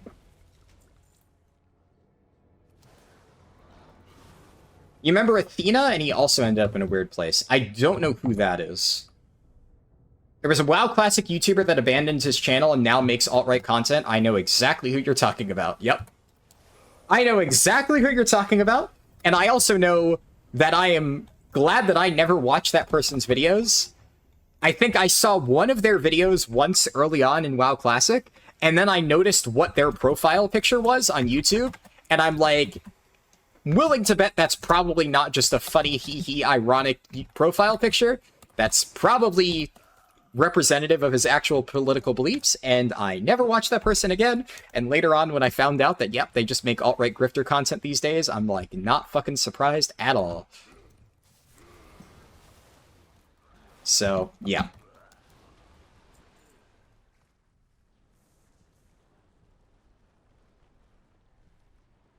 Right, left, better to leave politics out of it unless you're based or running center. I mean, look, I'm not going to sit here and extensively talk about my views on politics, but I am not afraid to say that I am staunchly left-leaning when American politics. And I am also not afraid to say that I do not respect people who are staunchly right-leaning, because, quite frankly, a lot of the things that that side of our country stands for these days are really fucking bad, just from a, like, basic human rights perspective. So, yeah, I don't think it's very controversial to say that I am pro-human rights. The unfortunate reality is, with how warped politics in America have become right now, you can't really say that you're right-leaning. Like, basically, when I was a kid, I remember hearing, like, a lot of people say, and I mean, like, really young, but I've been... and to be clear, just to be clear, like, this may sound like I am talking about politics, but I just want to make you understand, I have very, very, very, very, very strong opinions on politics, and I do not go into that outside of cursory overviews on, like, what party I think is, you know, not fucking insane. But I have been actively following politics since I was, like, very, very, very, very young. And I remember as a kid reading a lot of people say, oh, well, I support the right because of their economic stance. And it's like, okay. I mean, that was okay back in, like, the early 2000s. But, like, now when their entire platform is so crazy. But now, I look, there are definitely, I don't, like, 100% agree with everything on, like, you know, the Democratic Party's standpoint, right? But I think saying that both parties are insane is maybe underscoring some of the shit that the American right is saying these days. That's maybe understating it a little bit. So let's not pretend that both parties are equally insane. Yeah, one party wants free healthcare. The other party wants to suppress women's rights. Gee, I wonder. Yeah, both are clearly equally insane. Woo! Yeah, it's totally, you know, the same from both sides of the field. I don't really want to hear that. Sorry.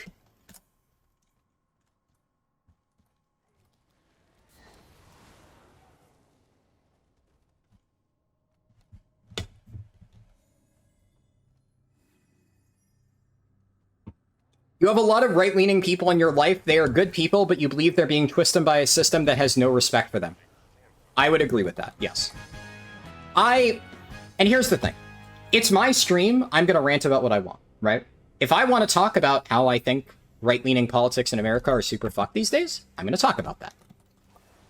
But that is why I do think it is also important to understand that there is a human on the other side of a lot of these discussions, because I will completely agree that I know a lot of people who are, like, staunchly right-leaning. And I completely agree with you that a lot of those people, I think, are inherently good people. And I think making sweeping statements like people who support the right are bad, or honestly, other way too, because unfortunately that is the rhetoric that gets used a lot on the right, of, you know, the left is bad, the left is evil, blah, blah, blah, blah, blah. This is like the propaganda that these people get fed, and I think that's important to understand as well, that a lot of these people are effectively being brainwashed by, you know, by the politicians that are just vomiting this shit out there. It's bad. So there, and don't get me wrong, there are people who believe that stuff that are really fucked. But I think it is, yeah, you are correct that it is important to understand that some people don't really understand what they're talking about. And their perception on these political issues has been warped by some fucking billionaire who doesn't give a shit about them or any of the positions that they actually stand for. They are just trying to fuck over people and make more money, or push like some fucked religious agenda, which religion and politics should not have any crossover, but Jesus fucking Christ, there is, and it's horrible. But yeah.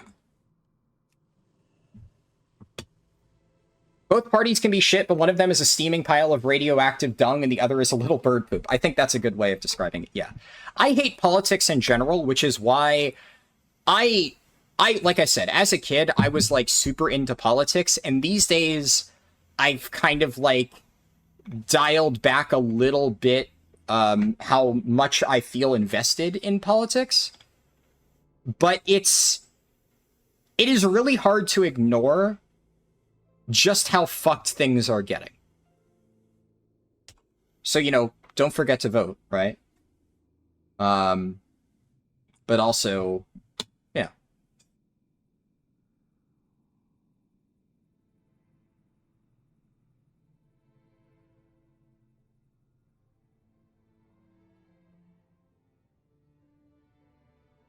As a European, it pisses you off so much that European or US politics influence you so much. Yeah, I feel that. It is unfortunate that it is such a vocal issue, which is why I try not to talk about it a ton. But I mean, understand that obviously, you know, election cycle like this, I have to hear this shit all the time. So it's kind of like fresh on my mind. How do I address that?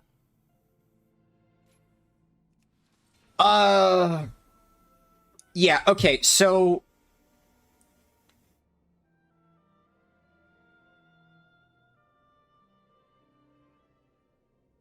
yeah. Yeah, this is kind of okay. How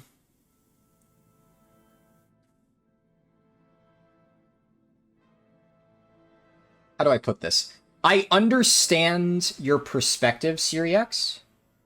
And I like, okay, so again, that's the other thing that I want to reiterate. Oh, nice. I want to reiterate that, again, I understand that there is like nuance here. And I'm again not saying that every single person who believes this stuff is evil, right? I'm not saying that. So if what you're trying to argue is that the reason why certain people have some of these beliefs is because it has been a thing that has, oh, Jesus Christ. It's because a thing that was very heavy in religion. I do think that, yeah, it hasn't been an issue lately, or until recently, I mean. I obviously wasn't alive in the 1970s, but, you know, yes, based on what I've read, I think that is correct.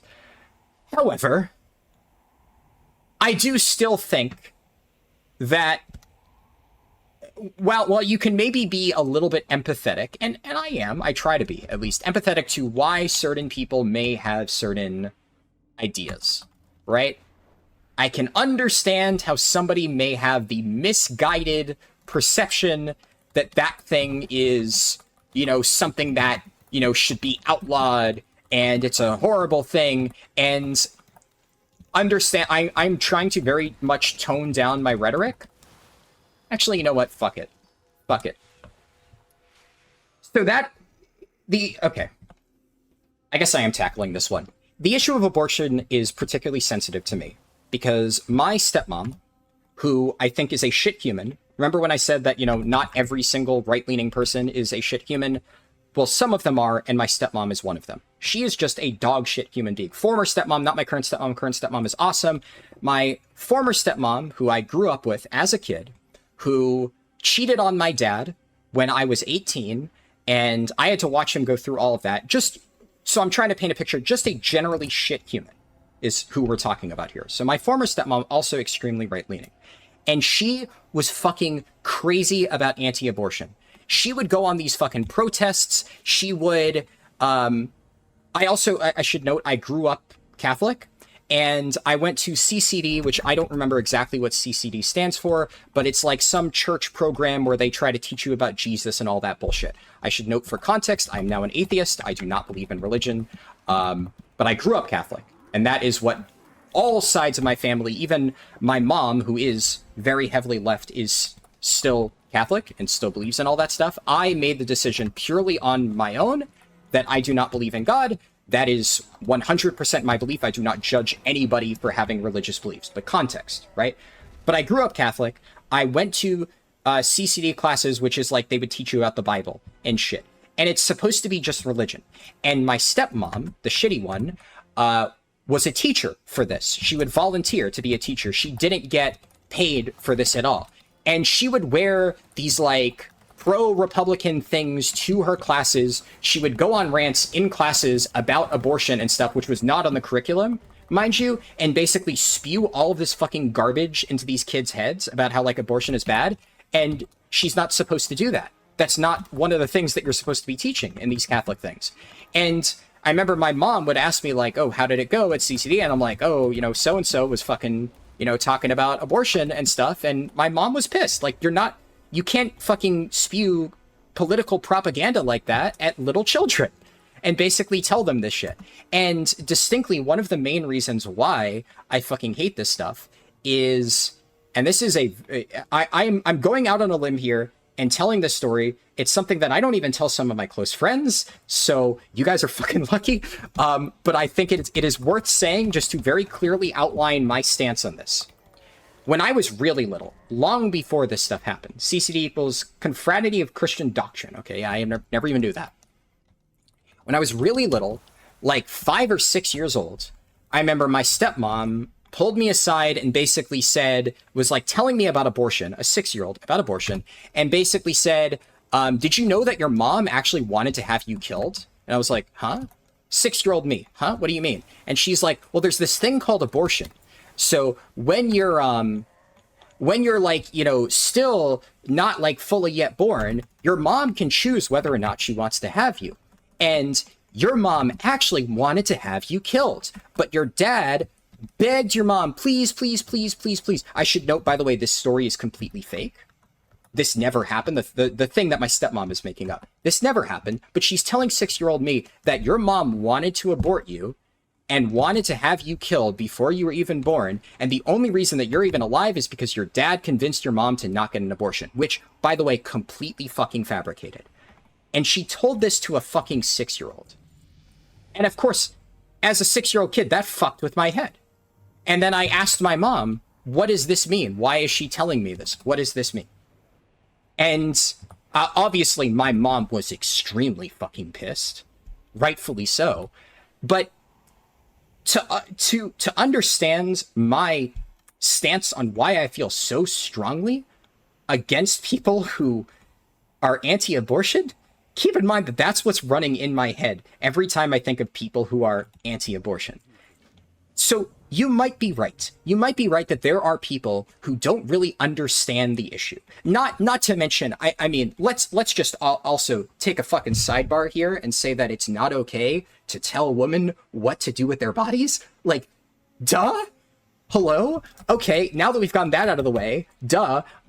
Also, the idea that, like, this religious concept of, you know, protecting unborn life, etc., you know, outweighs what people are willing to do with their lives. I mean, it's so fucked. And it's all for some vague religious concept, which some people, such as my stepmom, feel so strongly about that they are willing to try and brainwash 6-year-olds.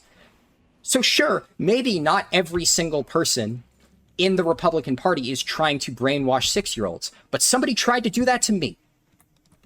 So if you want to understand maybe a little bit why I feel so strongly about this, I fucking lived it. I've seen how fucking deranged some people deeply invested in the far right are. I had to grow up with that. So I try, when I talk to people, to have empathy about that. And I talk to a lot of people who are very much in the far right. You can't play classic World of Warcraft without encountering a Trump supporter every fucking 5 minutes. They're everywhere. And I try to just live and let live, and, you know, as long as they're not saying bullshit, then, fine. But, you know, when I'm just trying to raid Sunken Temple, and suddenly I see a bunch of people in my Sunken Temple group in Discord spewing shit about, like, you know, Black Lives Matter is a hate group, blah, blah, blah, blah, blah, you know, fuck the left, you know, these people are, like, you know, ruining our country and stuff, and I'm just like, brother, what the fuck? These are the types of people that I'm raiding with? Fuck off. So yeah, in situations like that, I mean, I just can't respect people like that. So I quietly made an excuse and left that guild, and then stopped playing SOD. That wasn't, I should note, the only reason that I stopped playing SOD. I did try to come back and play SOD in a completely different guild. But I made up some bullshit to my SOD guild at the time that, you know, scheduling issues. And frankly, I think I still even have one of them on Battle.net, just because, again, I don't like to rock the boat. I don't like to sit there and say, in fact, one of my friends in my guild at the time does also feel as strongly about it as I did, and he did try to say something to them very politely about, like, you know, this stuff makes me feel really uncomfortable, I can't raid in this guild anymore, etc. But I didn't even do that. I just quietly left, quietly cut ties, boom, gone, I'm out. and didn't try to start any drama. I didn't say anything. Like I said, I didn't even remove one of them off BNet just because I didn't want him to be like, why did you remove me? And then I have to be like, I don't respect you. But so I do think you can maybe be a little bit sympathetic to why people feel like that, but I also just can't really respect people who do have those strong opinions. I can hope that they, as a person, grow and change and eventually realize that their opinions are supremely fucked up. But, like, I mean, I can't sit there and condone that. And I think it's understandable to not be okay with that. How do you go about finding different guilds? I mean, you just kind of look around. It's obviously different for every part of the game. In retail, there's like a guild finding Discord and recruitment Discord specifically. There's WoW Progress, there's Raider.io. It's a lot harder in Classic depending on what you're looking for, which I didn't manage to find a new guild in Classic, but I also didn't really look that hard. I got kind of burnt out. Let me take a moment to just read chat because, you know, obviously very, very sensitive topic. I want to make sure I'm not overlooking everybody's opinions. What's it got to do with you? What somebody else does to their body? Exactly. Lumion,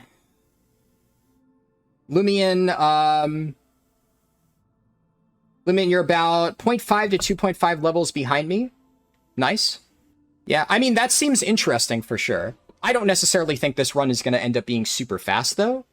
Especially because we had the Evoker start and it's been a little bit scuffed. But it definitely seems like Earthen leveling maybe isn't terrible. You were pretty right-leaning in high school and early college. You think it was because you hadn't grown your empathy organ yet? Yeah. Yeah. You're not going to get into religion much, but in the religion you follow, you're huge into women and human rights and their rights to their own bodies and decisions. Yeah, absolutely. Pretty hard to be empathetic when you have that as your experience. And I'll be honest, I try. Like, I'm not trying to sit here and be like, you know, every single right-leaning person is evil. No, absolutely not. But I have dealt with people who, objectively, there are very few people who I will say that I hate. And I should note that I've only scratched the surface with the shit that my stepmom has done. She has done some horrific shit. Former stepmom. Current stepmom, again, awesome. It feels weird having to say that, because technically two stepmoms, but, you know.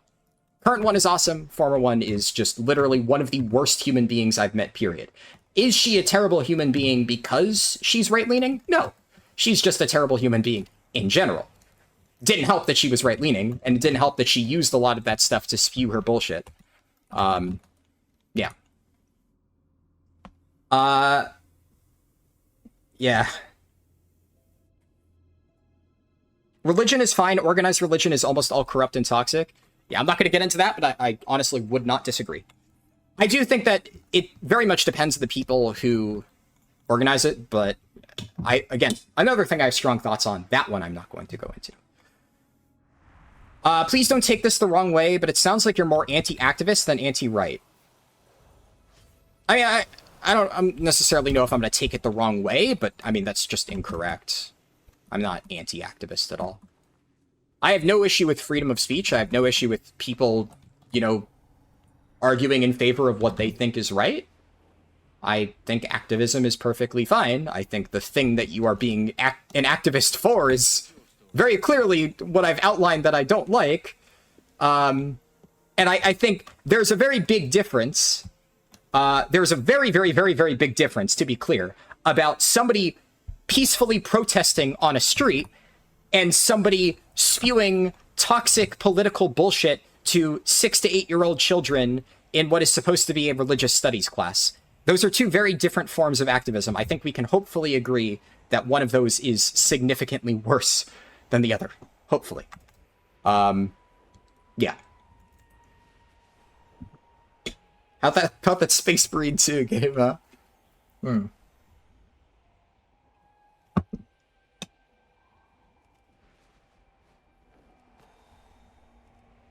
Yeah, I don't think that's correct. I can maybe understand why, based on some of the stuff that I said, you might interpret it that way, but I can very confidently say that I've absolutely zero issue with people firmly believing in and advocating for the things that they believe in. It's just important to make sure that you're advocating for the right stuff.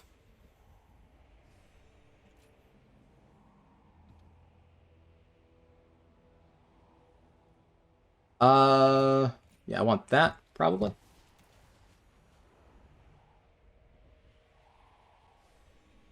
Don't ignore the left-wing activists in the school if you're going to point out the right-wing activists in the school. I mean, that's not... I'm not, like... Do you need me to say that, like, I don't think socialism is good?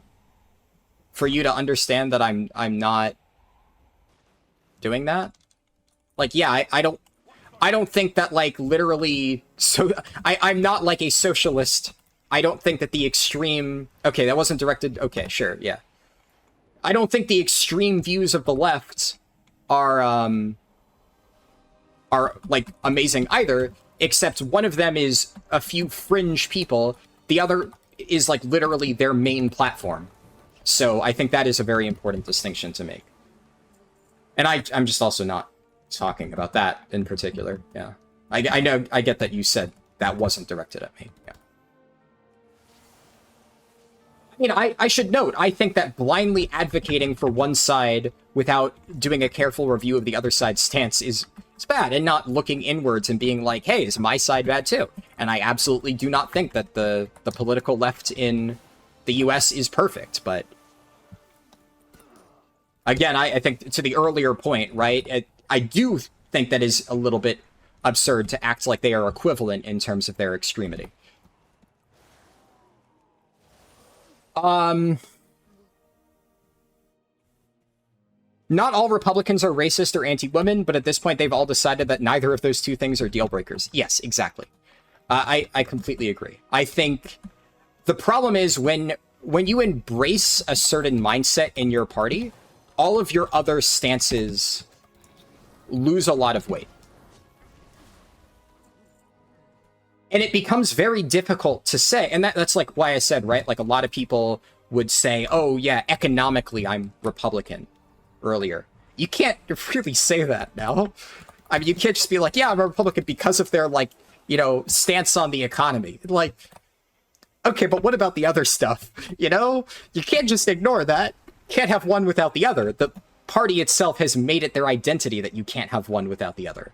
So it's now impossible to ignore. So I agree with you, yeah.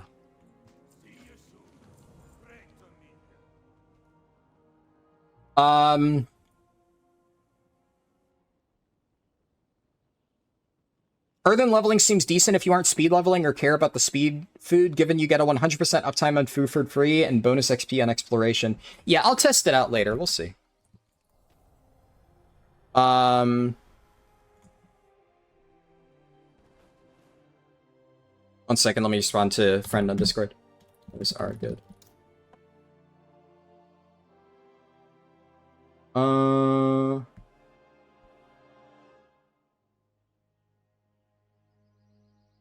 Oh boy. Narubar Palace raid tuning. That's interesting.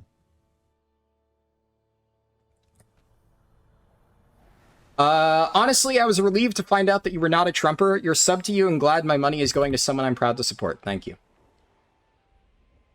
Yeah, it's kind of the same way for me in terms of, like, viewers, right? Because a lot of times when I mention this stuff, I've had people say to me, like, oh, you're gonna, like, alienate part of your audience. But the reality is, it's like, the people who would be so offended at me saying the stuff that I just said, that they would be willing to stop watching me entirely? Is that really the type of audience I want to cultivate anyways? So, I never understand why people make that argument. Unless it's like a monetary thing. And it's like, you know, you should just not talk about politics so that you can make more money and, like, you know, accept money from people whose views you are diametrically opposed to. Like, I guess? But, I made it hopefully pretty clear over the years that I don't want to censor myself in any regard. I still do sometimes just because, like, you know,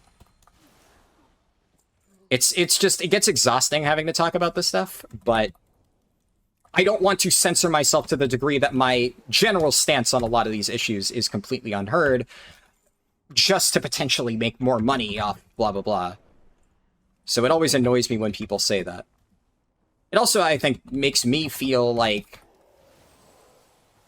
Like, people are telling me that I should just... I mean, I guess some people may argue, you know, you're just a fucking World of Warcraft streamer, keep your opinions to yourself. And, like, that's true. I'm not gonna go make fucking political videos. So, if I started actually, like, spewing the shit out there and trying to effectively do exactly the thing that I'm saying is bad, which is convince other people of my point of view, that would obviously be bad. But I'm not trying to convince anybody here. I'm just outlining what I personally think, and if people agree or disagree with that, cool. That's like, all I care about. Ultierzy? I'm probably butchering that name. Subscribed at tier 1, thank you. I appreciate that. It's just unethical, to be honest, if you pretend to not have a stance. I think... I don't know if I would say it's unethical. And it also depends on, like, what you mean by pretending. I can completely understand, right? I'm not saying it's a bad thing for people to not talk about politics. I can absolutely understand why people don't want to talk about politics. I, generally speaking, do not like confrontation. Like I just said, in my day-to-day life, if I encounter somebody who is, like, extremely, you know, like a big Trump supporter, I'm not going to engage them. I'm just going to be like, oh, okay, sure. And then I will just not talk to them again. I'm not going to try and, like, pick a fight with them or something like that. So I can understand how, for a lot of people, that opinion extends to what they're willing to talk about. And they just don't want to make their stance on anything clear, because then if somebody tries to engage them in a political discussion, they are just, like, you know, worried about having that discussion, and they just don't want to deal with it. I get that. I think that's fine. I think if somebody lies about their stance, I don't know. I think, like, if somebody says, I don't have an opinion on this subject at all, maybe that's, like, I wouldn't say that's unethical, but that's maybe, you know, a coward answer. But if somebody says, I do have a strong opinion, but it's not one that I want to discuss, I respect that answer. In fact, that's the answer that I gave for a while. And today I just kind of said, fuck it.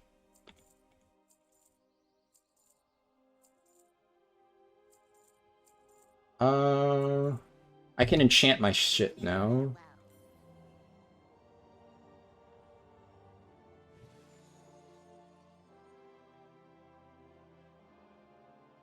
You have that feeling with all people, you know, like, thank God he's not into the right? Yeah. You made your religious change after being forced into one you hated as a child? Yeah. Yeah, Yeah. All I will say is, I think it is very clear based on what I have said that I did not enjoy my experience with religion as a kid. And that has obviously colored my perception of religion as a whole as an adult. I will leave it at that. Because I don't want people to feel like they're being attacked. What I can say is that I have absolutely nothing against people of any religion, despite the fact that, again, I said before, I'm no longer Catholic. My grandmother is, like, extremely Catholic. But here's the thing, and here's why I respect my grandmother so much, despite being, like, extremely Catholic. Unlike my stepmom, which I talked about, who was, like, saying all that shit, you know, at the religious, like, kid groups, my grandmother is also really religious. She goes to church every day, but she's the exact opposite type of religious. When I explained to her why I don't, you know, I don't believe in, like, the Catholic faith anymore, and gave her, like, a general overview of my thoughts on that, she listened to me, and she understood. And despite the fact that she still firmly believes in all that stuff, she, like, listened to what I had to say, and she's like, I completely understand, you know, where you're coming from. And she's, like, literally one of the nicest people I've ever known. My grandmother is, like, the sweetest person ever. So despite being super religious, she is also willing to understand why I am not super religious. And I think that is also important. A lot of people on both sides can't make that distinction. And I think that's bad. You generally prefer right financial takes, but you cannot support the party because of everything else? Yeah, exactly. Exactly. The two-party system is a mathematical reality until we change our electoral system. Yep. Yeah, it's... I am not, like, incredibly knowledgeable... Oh, fuck, is it spawning? I think I can get the tag. I'm not incredibly knowledgeable on that, but I do know that you are correct, yes. Based on everything I've heard, it's just... There's no kind of avoiding that with our style of government. I remember reading a bunch of stuff about, like, how different countries handle their style of government that avoids the two-party system. And it is interesting seeing, like, what could be, but I think that's going to be difficult to achieve without, like, substantial changes. And I don't really know if our country could ever reach a point where it would, like, amend the Constitution that much. It's a difficult problem, for sure. Illusion of choice in the US, yeah. Yeah, it is also very interesting seeing, like, why certain decisions were made with, like, the party back then. But, I mean, the world is so much different now than it was back in 1776, right? So while a lot of the decisions they made back then made sense, given how the world worked, things have just evolved in such a different direction.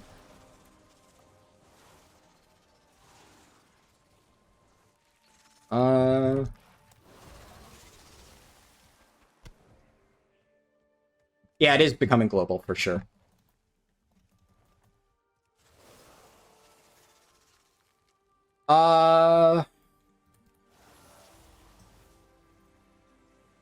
You don't agree with telling grade school boys and girls that they could be members of the opposite sex? Children are too young to be grasping any adult topic? Yeah, I think that's fair, too.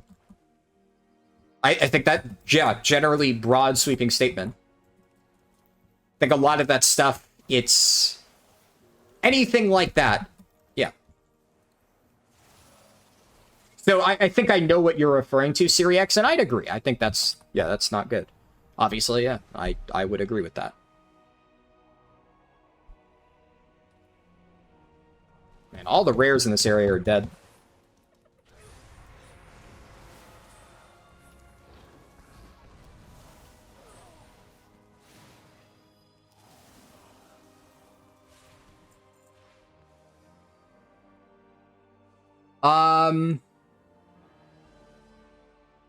You hate Twitch, it forces you to watch an ad for 1.5 minutes, but that you can't rewind the video to see what you missed? Yeah. I kind of hate that part of it too, I'm gonna be honest. It's... I mean, I've talked about that before, but it's just a difficult position that I'm put into with the whole YouTube algorithm stuff.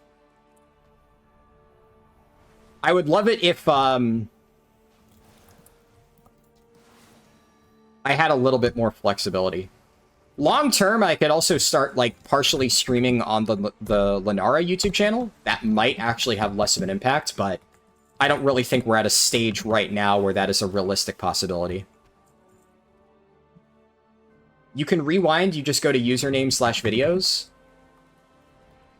Does it, like, work while the stream is still live, though?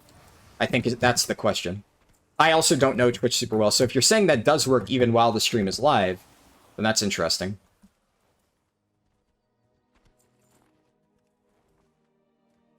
Interesting, yeah. You do it all the time? Huh. Well, that's good to know, for sure. I definitely agree that that's a lot more of a hassle than it is on YouTube. But that's neat to know that that is an option, for sure. Spiders. I need 2 more spiders.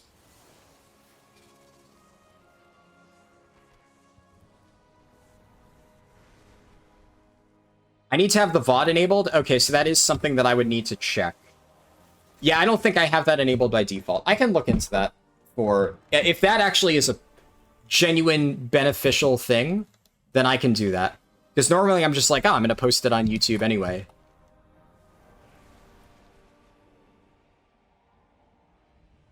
That's fairly sick tech, yeah. Still learning things about Twitch, but that's pretty cool. Just stream on Kick? Oh, God.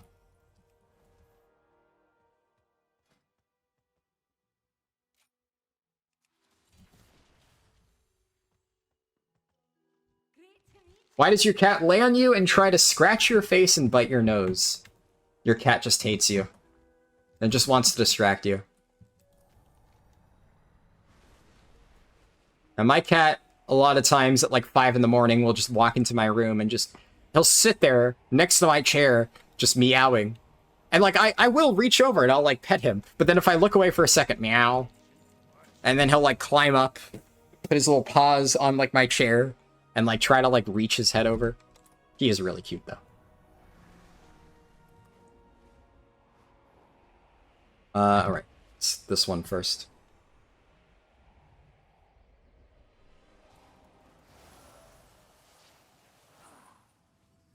Oh, it's just Eternity Surge. This rare mob's down. Man, all the fucking rares are down today. We can queue for another dungeon in 45 seconds.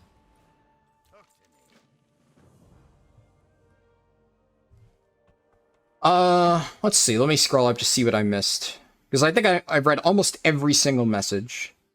There's a difference between a not talking about it as a stance and pandering to everybody by being purposely vague. That I agree with, yeah. I do think it is definitely very easy for people to say, I just don't want to talk about it. Very few people do try to have the pandering thing. I think I might know what you're referring to, Kefik, though. I think I guess, let me clarify. Are you talking about one person? Are you thinking of one person in particular when you say that, who may or may not have covered this game at certain times? Because I think I get what you're referring to. And if that is what you're referring to, then yes, I agree. But I think that is generally a very niche thing that only people who reach like a certain point where they know that if they do take a hardline stance, they're going to piss off like a big chunk of their audience and lose a lot of money as a result. That type of person, but not just them. Okay, but we do, I gather we do know who we're both thinking of. But yeah, I agree that there are people like that. I can only think of one example off the top of my head.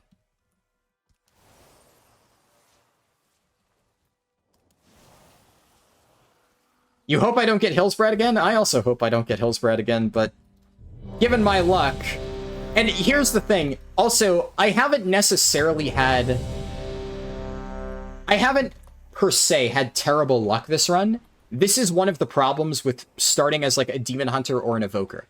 I started queuing for dungeons at level 16. Jesus fucking Christ. Wait! Oh my god, saved! It is Durnhold, but, can you share a quest?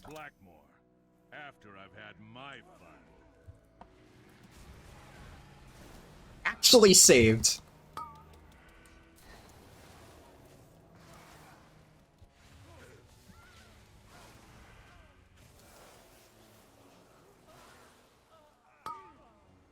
I'm fucking dying, though.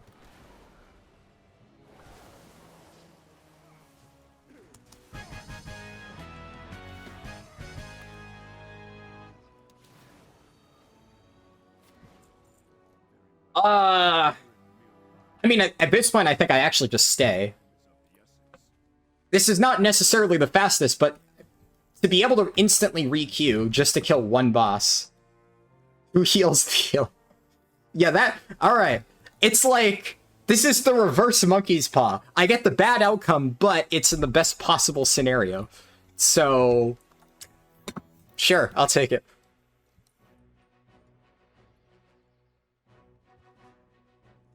Who the fuck leaves a dungeon right before a boss fight?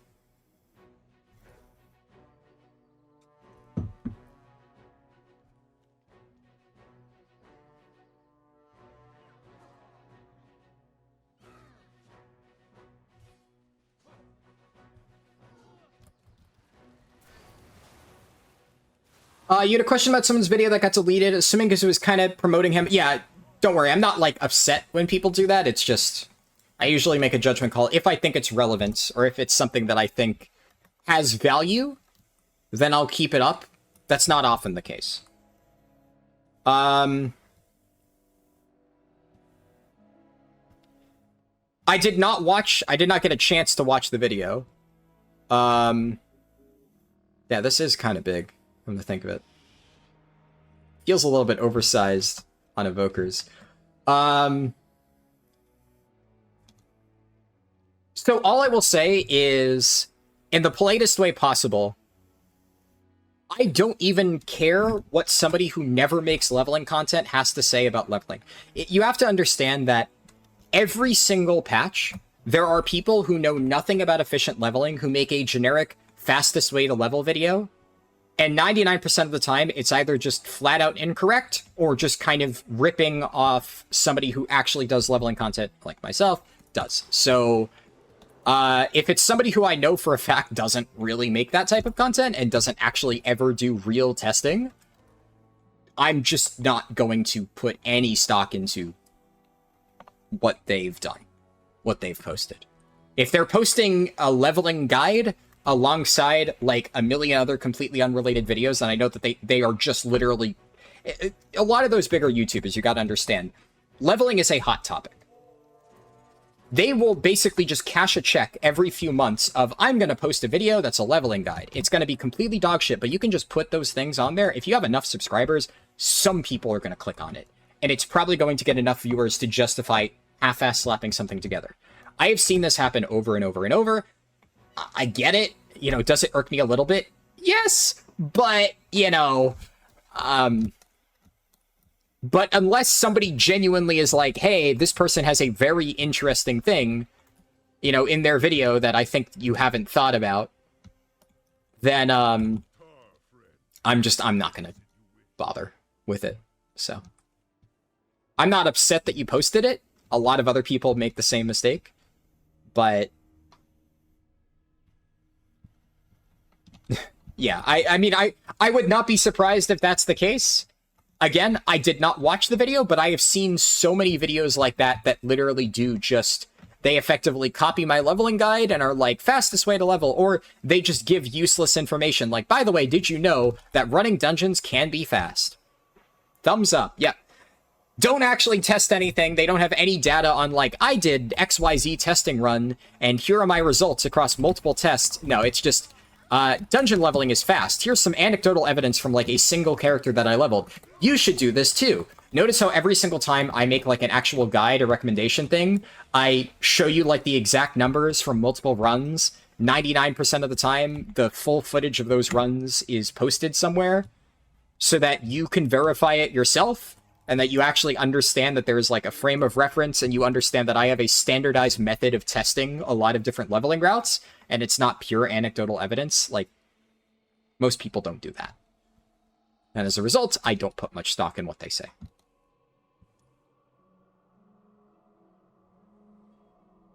What are my main gripes with the War Within? I mean, the biggest gripes are it's just the lack of polish, right? I think there are a lot of just general... unpolished elements this expansion. It's one of those things where that's really hard to put your finger on, but you notice it the more you play the game, where just there's so many small pain points. That is probably my biggest general issue. I think that there's some more nuanced issues to be had with, like, some of the class design. I've ranted about hero talents and stuff a lot. I don't necessarily think that hero talents are, across the board, absolutely terrible and an objectively bad thing like Covenants, but I do have a lot of issues with hero talents, etc. I also don't love the story. I don't necessarily think it's bad. I would honestly say that overall War Within, it's a fine expansion. I don't hate it. I also don't love it. I've gone into a lot more detail about a lot of those topics. I just don't really feel like rehashing that right now.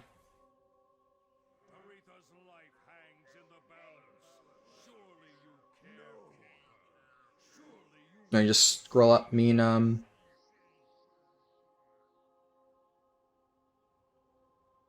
don't even remember Old Hillsbrad Foothills? Yeah, it's a weird dungeon. This was a really annoying one to do in TBC, too. Coming soon to a Harlden YouTube channel near you, a video about leveling in each zone separately. Yeah. Every single one of them is like, just follow the campaign and pick up side quests in the area or do dungeons, Lamau. Yeah. And that's why, like, for my campaign guide, I tried to give, like, a bit of nuance. I obviously want to make sure that I make a campaign guide, but you could honestly make the case, and I wouldn't even fault you for it, that, in general, my campaign guide is not 100% needed. My, like, speedrun leveling guides are a lot more, like, nuanced, because there's a lot more, like, flexibility. There isn't really all that much to say about, how to level fast using the campaign. There just isn't. I still think I would believe that everything that there is to say is covered in my video, right? I tried to find every little small optimization that I could to make it efficient. And given the fact that my, oh shit. I did not expect this guy to rip thread. Given the fact that my launch day leveling run, where I used that campaign route, went flawlessly, like exactly what I expected it to be. I think I said, like, just over 3 hours. Just over 3 hours, I ran into 0 issues where I'm like, I don't like this routing. I'm really happy with my campaign route. So I think overall it's very clean. And it worked out, like, mathematically, basically perfect. So I'm happy with that. But you could honestly just kind of hold W. But the problem is a lot of people, as you say, do make videos that are literally just go through the campaign, and that's it, and that's their video. And it's like, that offers nothing to anybody. And my video, I at least gave, like, little tips on specific campaign quests, like, this one can be a little bit annoying, do this to basically save, like, 1 or 2 minutes, it's helpful, or while you're in this area, make sure to pick up this specific side quest that really helps, stuff like that. And I think overall, that at least makes it a useful watch to people who are trying to optimize it, and it kind of holds your hand through all of the maybe slightly confusing sections. But yeah, you don't need me to tell you that, you know, this one campaign quest that tells you to go to X location that's clearly defined on the map, you know, that's not important. Unfortunately, this time campaign is not enough, unlike in Dragonflight. Yeah. God. Just turn in 1.88 wax. Yeah, that is really annoying, that, like, kind of... I don't want to say it's misinformation. It is misinformation, but I think a lot of the people who are saying that are just kind of copying each other, which again is part of the problem. A lot of them aren't even necessarily copying me. And if they were copying me, like, there are some YouTubers like Bellular, who at the very least, when he does make his leveling guide, he has the good sense to basically copy most of my routes one for one. And as long as, like, in the last time he did it back in Dragonflight, he credited me. All right, cool. But the bad part is sometimes people who have no idea what they're talking about copy each other.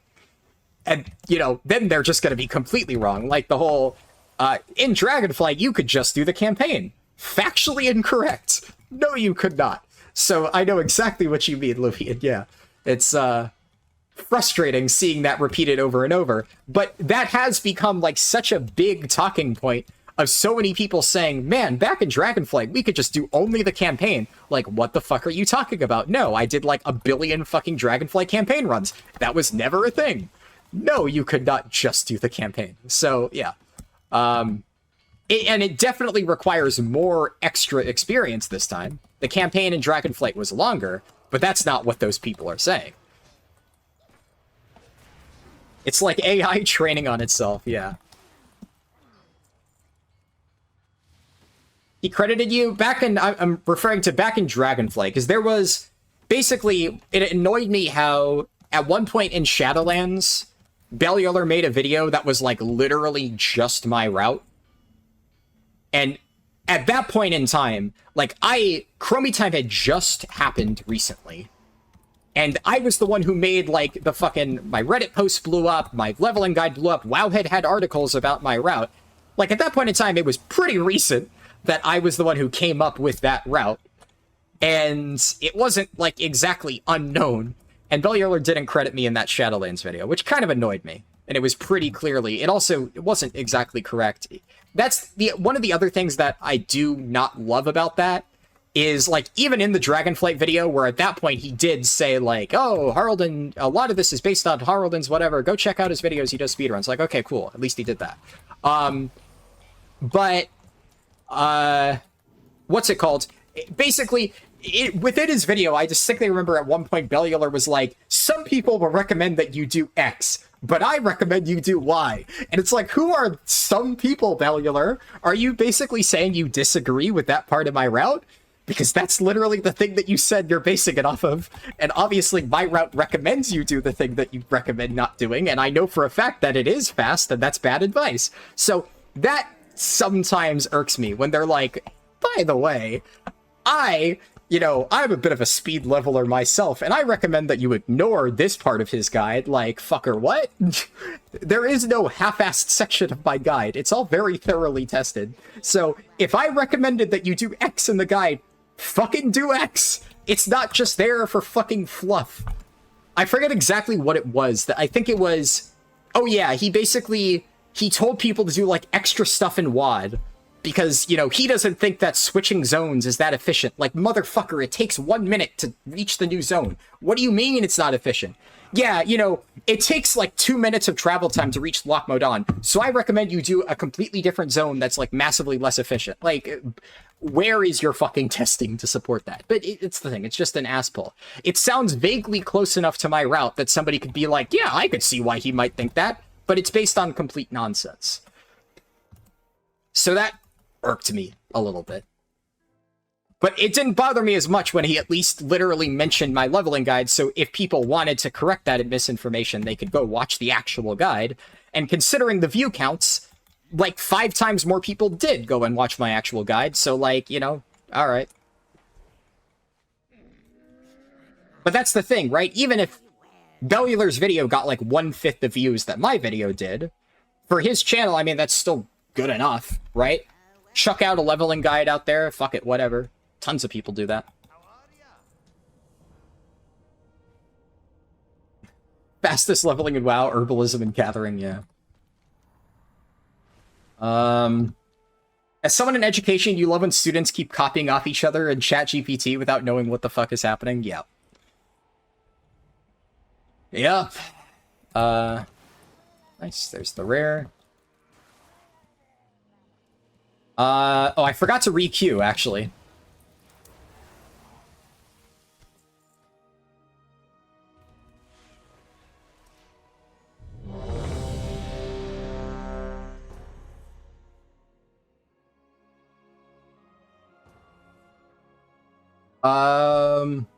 Harold insists to do X, but I think you should do pet battles in between quests.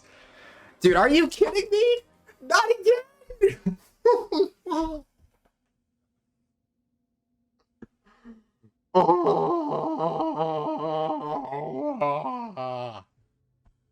Fuck my life.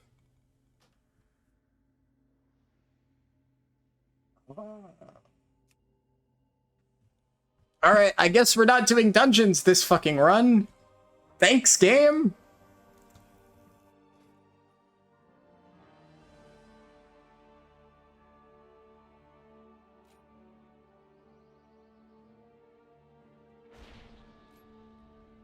It's my Darkman Fair buff.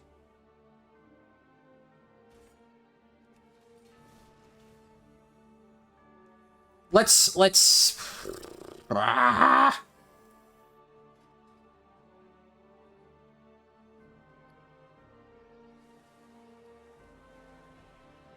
Where's my Darkman top hats? Ah, Christ almighty.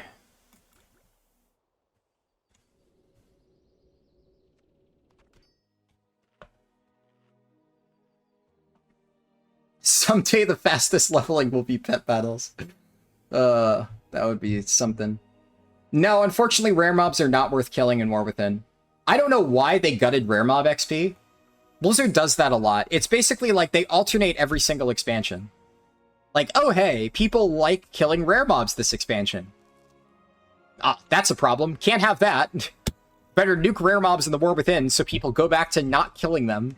Like, what? What? Why? Why is that a problem? Blizzard apparently thought it was. So yeah, rare mobs give, like, fuck all for experience in this expansion. And then in Midnight, they're going to randomly buff it again, and then people are going to go back to killing rare mobs, and then Blizzard's going to be like, we can't have that, because, I don't know. I don't really know why it's a problem.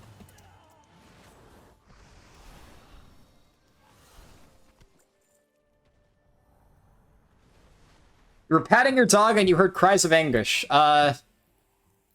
Black Morass into Escape from Durnhold into another Black Morass happens.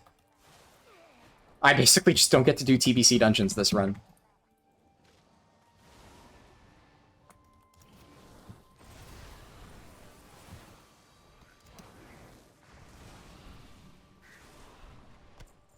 Oh boy.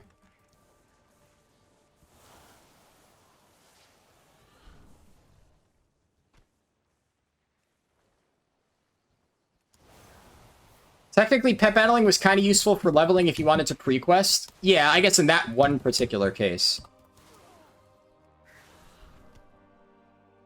Oh boy. That stings. Well, we're gonna get to do a lot of leveling zones.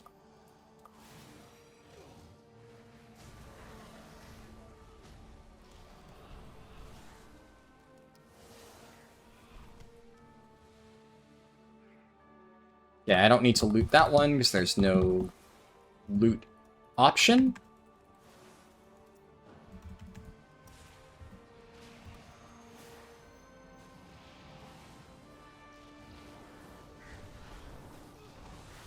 I feel like now Devoker is actually starting to feel pretty good.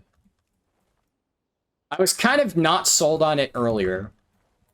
But now that I can actually round up mobs and then very quickly burst them down, whereas before it felt like a little bit of a slog, it's growing on me.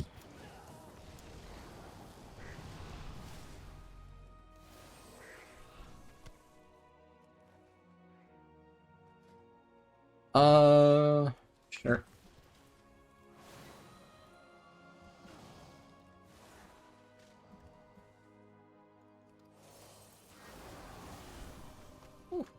Yeah, an Eternity Surge kind of fucks.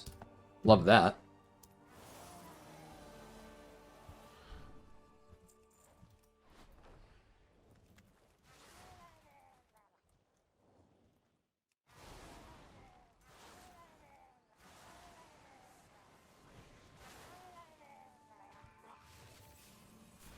All right. There we go. Picking up wax gives more XP than killing rare mobs? Yeah. What's on your mind?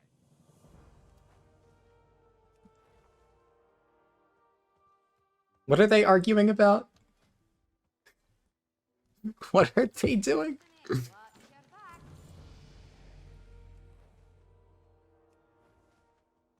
Huh.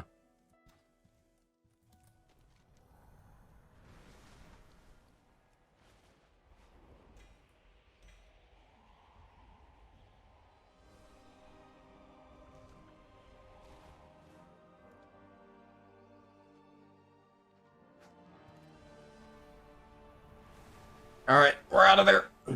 You loved having rares in your route in Dragonflight? Yeah. I agree, it was fun. I genuinely don't understand why Blizzard killed it.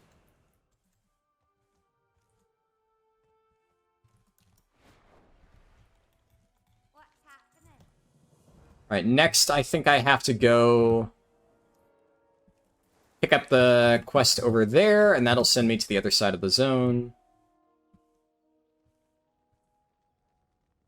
What's on your mind? Well met.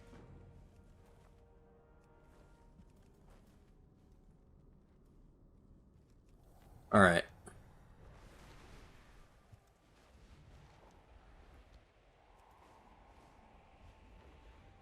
You were really impressed when you did Devoker when you did it in Remix? You think you enjoyed it second most next to Havoc? Yeah, I mean, I think it's cool, for sure. Oh, fuck. That's unlucky timing. I think I go Firestorm, right? Seems good.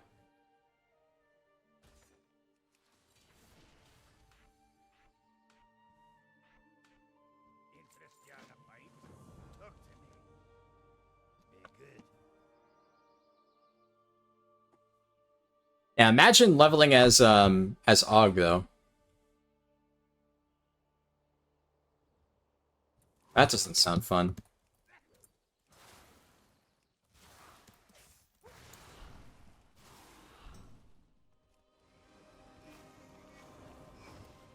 Okay, the mobs aren't going to come to me. Can I just, like, do this? Yep, that works. Alright. Og leveling would be so bad. Yeah, I don't even particularly want to think about how that would go. Ooh! Wait, it still rooted me. But yeah, the mastery is really nice. Because you can do shit like that, where your fire breath just, like, instantly blasts the target with high mastery. And I'm running mostly mastery stuff whenever possible. It's a little bit tricky while leveling, obviously, because a lot of heirlooms don't have mastery, but if you have a good amount of it...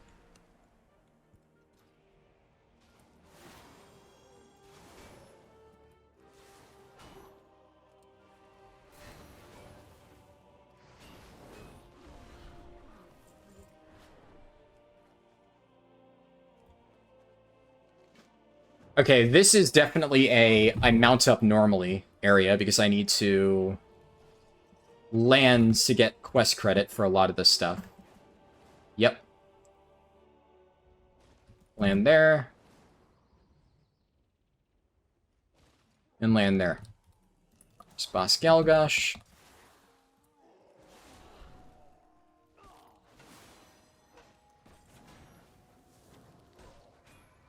How much damage does this deal?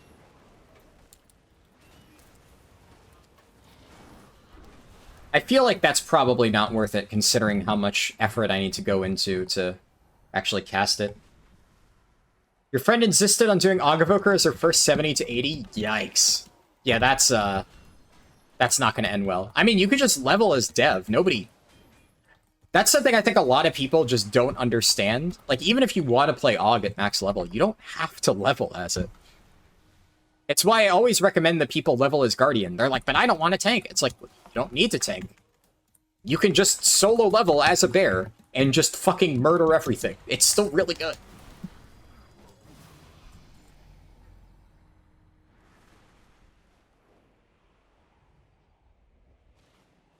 What can I do for you? See you soon.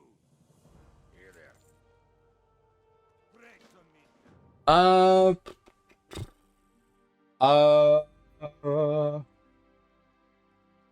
I like Shattering Star.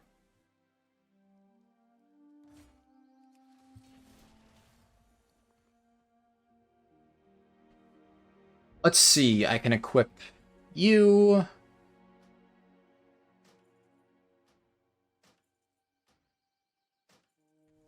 Cool.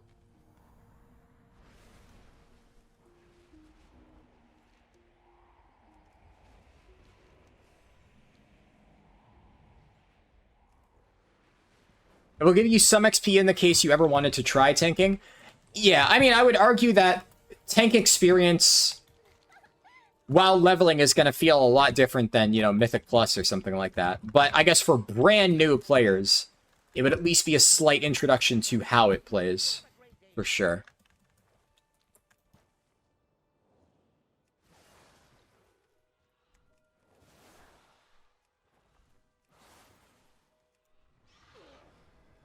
Yeah, I think with spell pushback, yeah, Firestorm just ain't it. I'm actually going to talent out of this. I don't know if I can do that well. Yeah, while it's on cooldown. The moment it's off cooldown, it just doesn't do enough.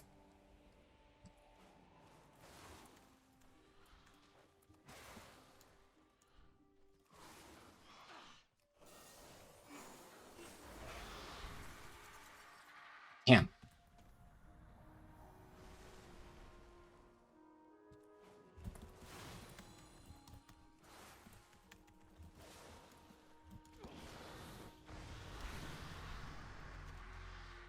Huh.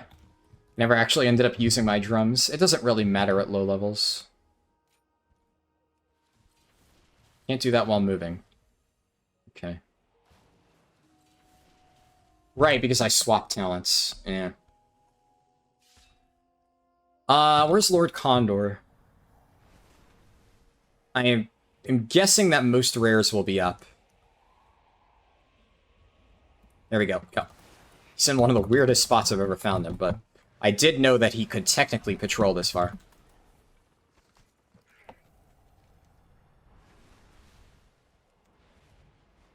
Let's, I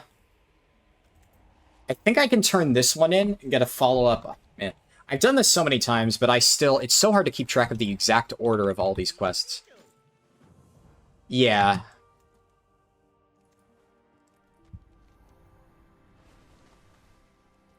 This one I know you have to do separately from all the others, like it's this particular chain. Oh. What? No, we were this close. Okay, I made it up. Holy shit.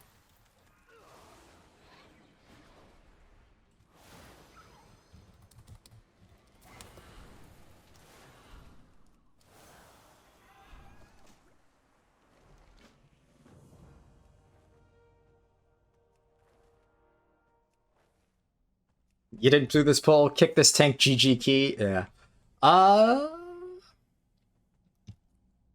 Is the robot guy not up? This is one of those where if he's up, you usually know very early. Huh. I guess it's not up.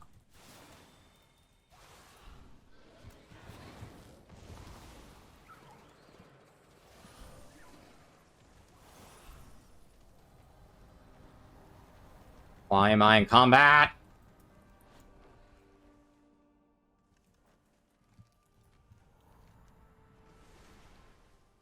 Tank gets blamed so much, you mostly been tanking since TBC, yeah. You just get used to it eventually.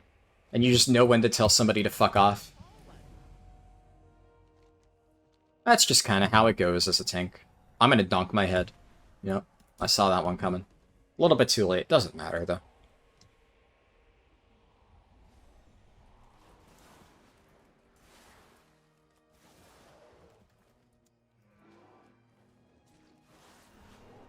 Ah, shit. Okay. Whew. Okay, Fire Breath with Tip the Scales kind of fucks. It does, like, an insane amount of upfront damage. Pocket Hunter strikes again. True.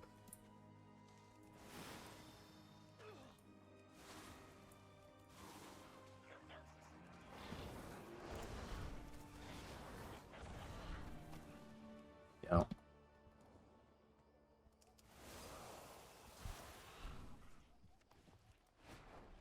Let's grab you. And you.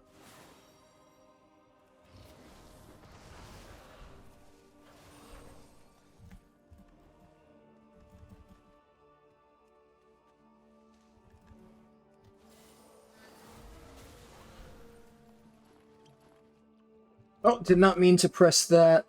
Did I ever use my scrolls? My war scrolls. I think I put them on my bars. No, I did use them. Okay, I'm not crazy. Yeah, I see the buffs. They're difficult buffs to notice, but they are there.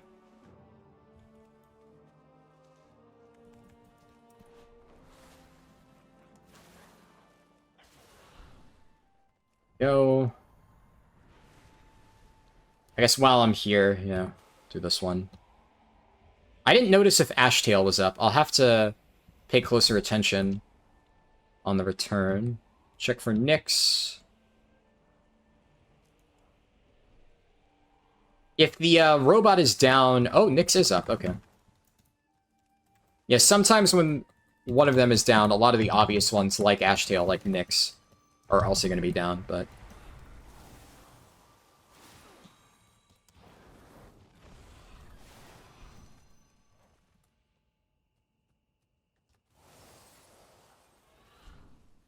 I need to loot them for... Thought I looted them. Last Hornet Wing.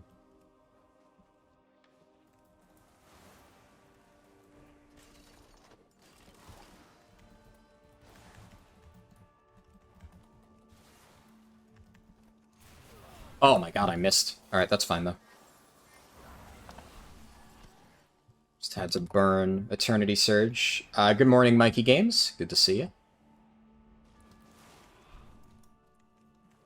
Where's second hover charge, by the way? How far is that? Oh my god, that's like all the way down fucking bottom. Jesus.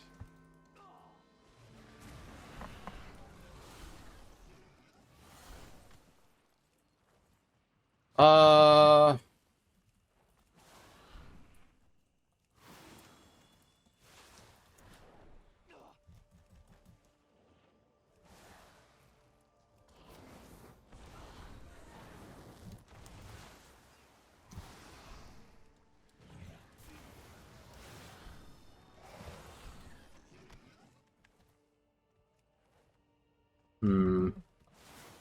How many more boars do I need? Okay, this should be fine then.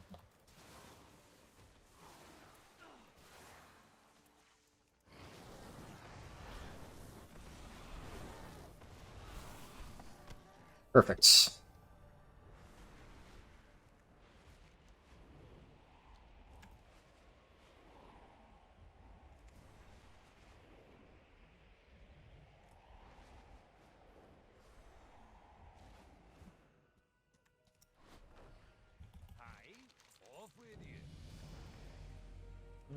Okay, level 50. And... I guess I do WAD intro after this, probably. What brings you here? Old Sooty's head. This is... the Bobcats.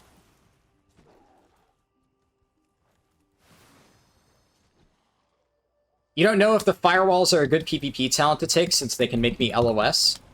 I mean, that's good, though. It's actually nice sometimes to have LOS spots. I think that's fine. They do bonus damage. It's the only thing that actually gives you damage, so it just makes my deep breath hit a little bit harder. I haven't run into a situation yet where the LOS has been a problem. But a lot of times that would actually be good. It would make it easier to round them up.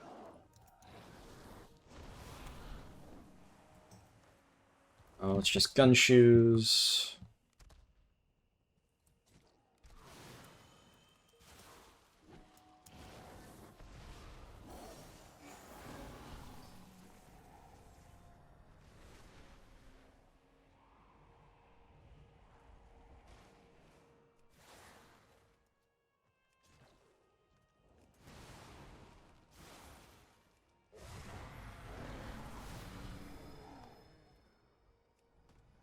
Okay.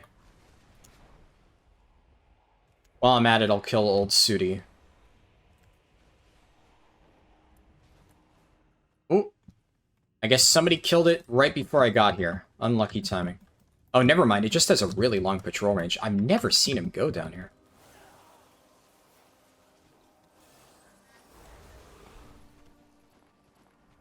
Alright.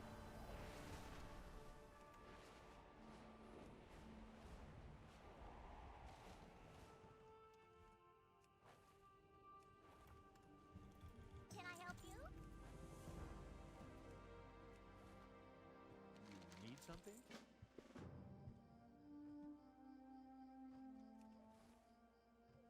Hello. Go.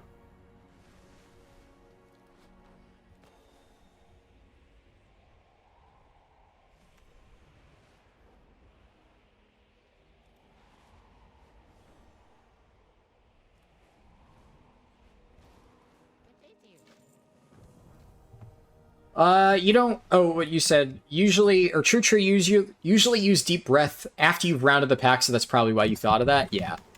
I can completely understand that. It's not a bad point to raise, by any means. Yeah, I'm probably gonna save it here.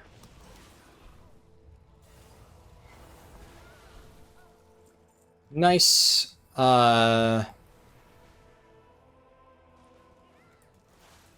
There's sometimes chests in this area, so I'm just checking. Want to miss that. Here, I will deep breath here.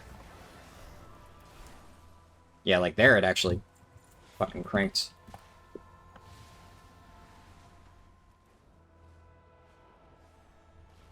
Hi, how are you?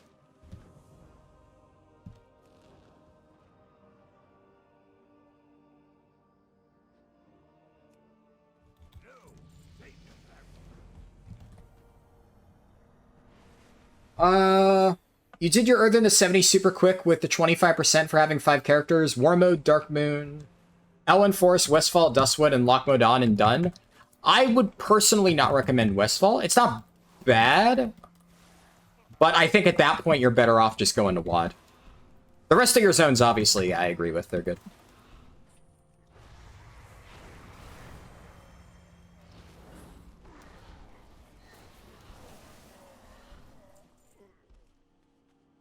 You only did it because it was nearby? Yeah. I get that. It's not a bad zone, for sure.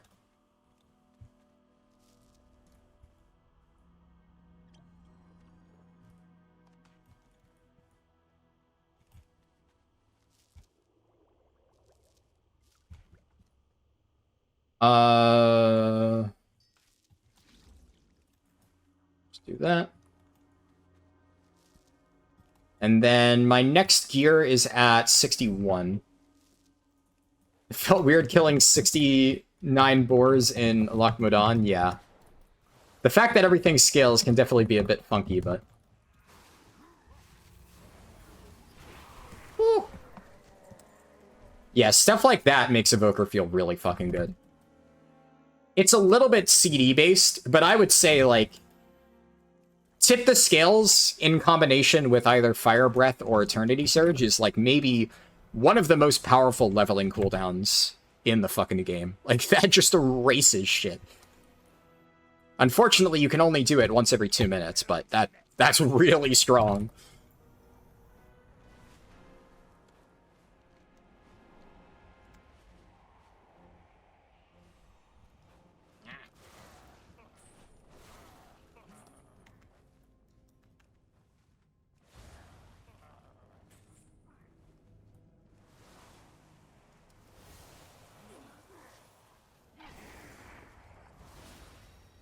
Let's do... Oh my god.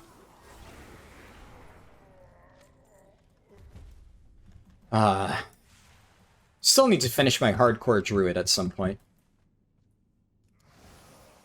I remember that quest when I did that. And there was, some idiots that tried to snipe the tag from me on that stupid elite mob, which is already really dumb. But they didn't have a tank, and they sniped the elite mob and then were running around like chickens with their heads cut off. And I had one of those thoughts when that happened in hardcore of like, do I just let these fuckers die? Like, they stole my tag. They fucked me over. And if it wasn't hardcore, I probably would have. But I was like, fuck it. So, fucking threw regrowths on some of them, shifted into the bear form, tanked it for them. Dropped low. I wasn't like in any real danger of dying, I don't think. But I distinctly remember having that thought of like, I could let these fucking idiots die. And, you know, fucking balls trying to steal a tag when you're not actually prepared to tank it. And then trying to drag it over to me to help me, get me to help them out. Like, fuck you. I could have just stayed in stealth and cat form and just let them fucking die, but... That's one of the nice things about hardcore. You realize, like, these guys are assholes, but I don't want them to lose their characters, so... You're a better man than I. I mean, I still thought about it. I heavily considered it. They didn't even stick around to help me kill it. Well, my group. I was with 4 other people. Are hardcore servers even up? Oh, yeah. I mean, there's still people who play it. It's still a thing. I don't think I even need Phantom Fire. I'm just gonna put that there in advance. What's on your mind?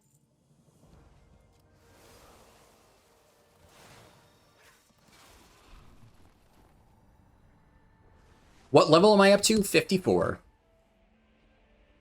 Oh, this rares up.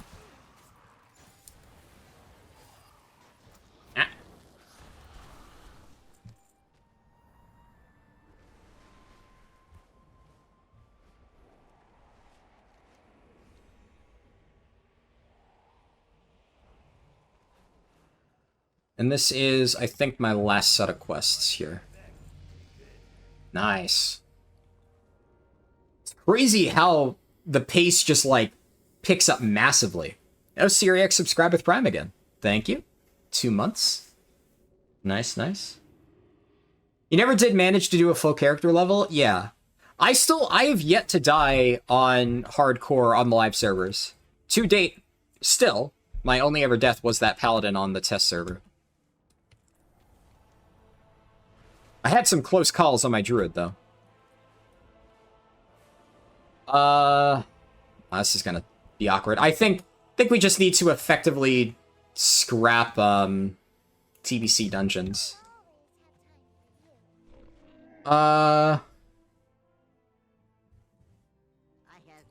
Here. Just so I can queue for it again, I'm actually just gonna wait. You know, I'll do Darkmoon Faire. That'll work out well. That'll give me something to do while I wait on the queue.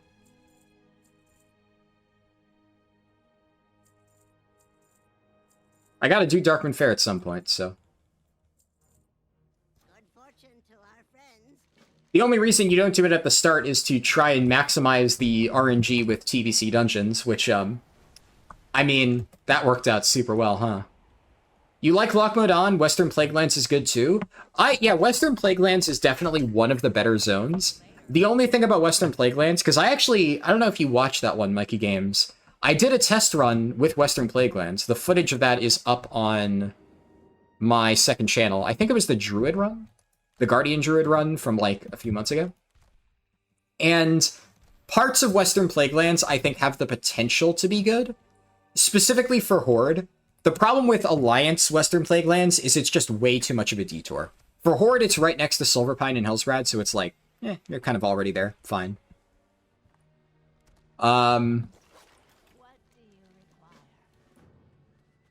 But the biggest thing about that zone is, I would say, like, the first half of it is pretty good, and then it's just really not good at all. The latter half of Western Plaguelands just slows to a crawl.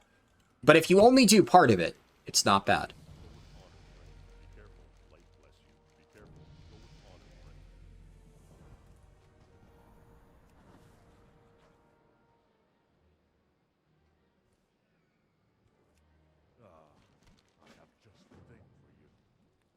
I can just do extra quest button.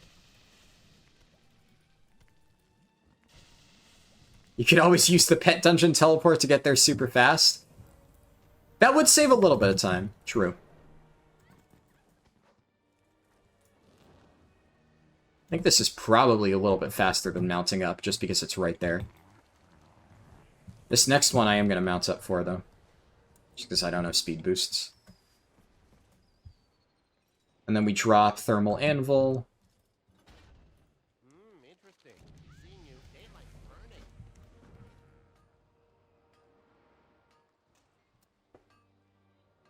Now we have 2 Hearthstones, even 3 if you're human? Yeah. Yeah, the Druid quests are the fucking worst, for sure. Those ones are, like, just exceptionally bad.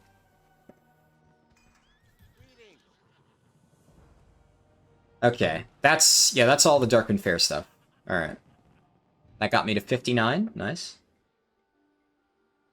From what level can you go to Dragonflight Professions? Right at, I could technically. I'm gonna wait until 69 to do them. Well, realistically, I'm probably gonna wait until like 68 and a half. And then whatever I don't get, we'll do the rest afterwards. Alright. Let's see. Do we get fucking Escape from Durnhold again? I mean, if I get Escape from Durnhold another time, this is like the most cursed run of dungeons that I've ever gotten. It's got to happen at some point, though.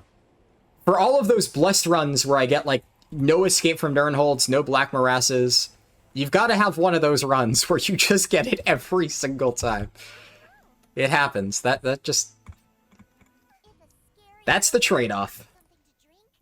You'd probably want to say no. You got to abandon Burning Crusade to Outland, or it fucks you over. You'll gift a sub if it's Dern? Oh no, now I'm torn. I guess at least if I get screwed over, then that's a silver lining, right? You watched my speedrun rares video in Shadowlands and leveled like 30 characters going Silverpine, Hillsbrad, Western Plaguelands, Eastern Plaguelands? Yeah. Well, back in... The funny thing is, in Shadowlands, I actually... In my very first ever speedrun that I posted, I did Western Plaguelands. Because the Gorgrond area was, like, completely fucked. 50% of the time works every time. True. In this case, actually, yeah. No matter which outcome happens, I guess it works out.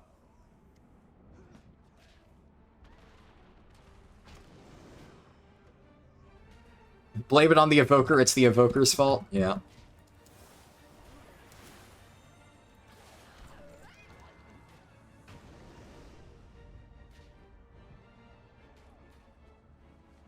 You remember I said Wad Zone was faster, but this was decent? Yeah.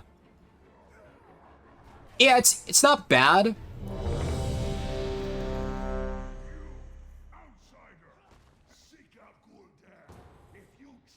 Don't be Architrez, don't be Architrez.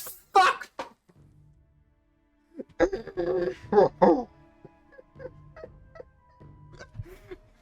Oh, no.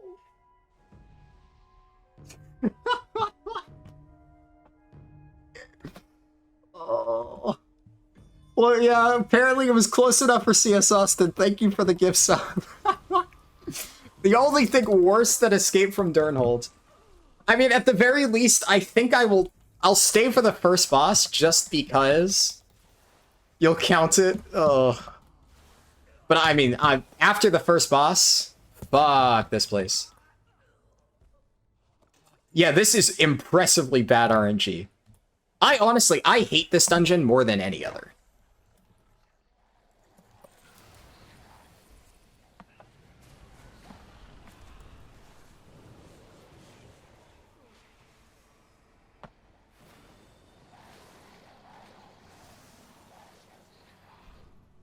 Oh, fucking hell. I have none of my talents. Oh my god.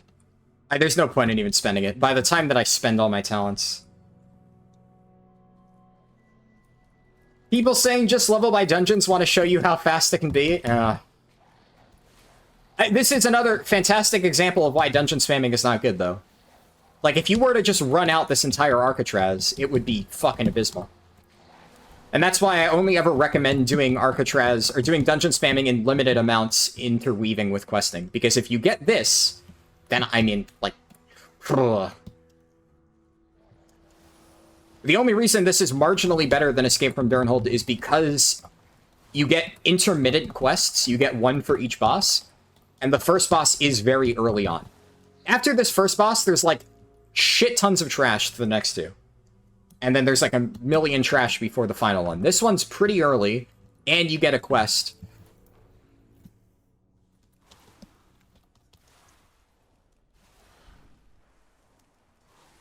I think nobody's getting one shot. Okay. Whew, I baited that spawn perfectly. Throwback to when I did this as like in the super fast Coltier Druid run. I'm pretty sure that was the one where I did Architraz, I got the first boss, and then I got one-tapped by the weird scaling where it burrows into you and just one-taps you. I had that fresh in my memory here, and I'm like, I'm gonna bait that spawn so people don't die to it. Because that's the problem. And not only is it a bugged mechanic that one-taps you, but it sneaks up on you. You can't even see it coming, so nobody realizes that they're about to get fucking railed.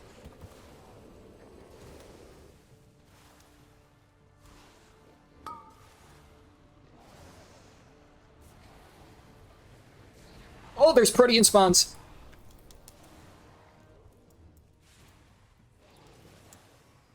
I think I killed them with my deep breath. Okay, holy shit.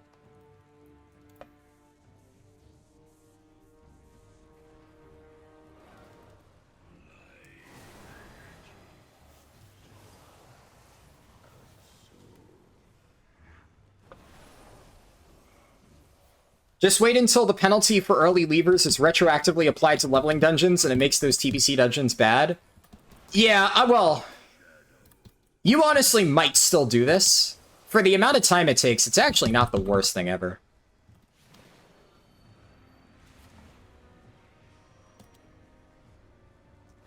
And you would just eat the penalty. Alright. We're fucking out of here. I might have time to queue one more dungeon before I hit max level. Where am I? Right. I am here. What's that? Yeah, 10 minutes. So at the end of the WoD intro, pretty much.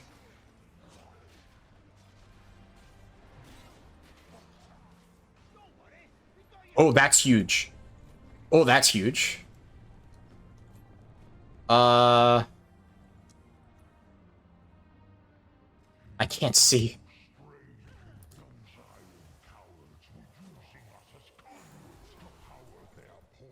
Alright, one more level and I'll be able to equip my new gear. Let me spend these talent points really quick. I need to get the hover. I think I do...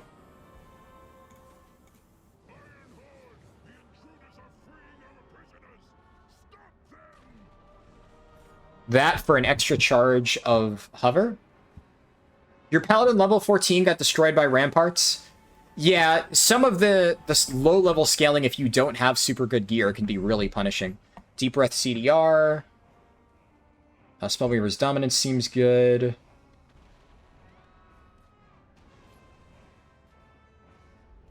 It's good.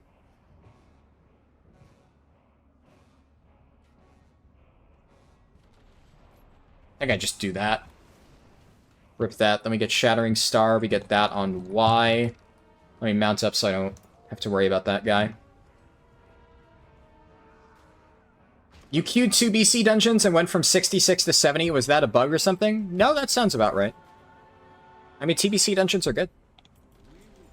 I just got like one full level from a single boss plus quest of a TBC dungeon.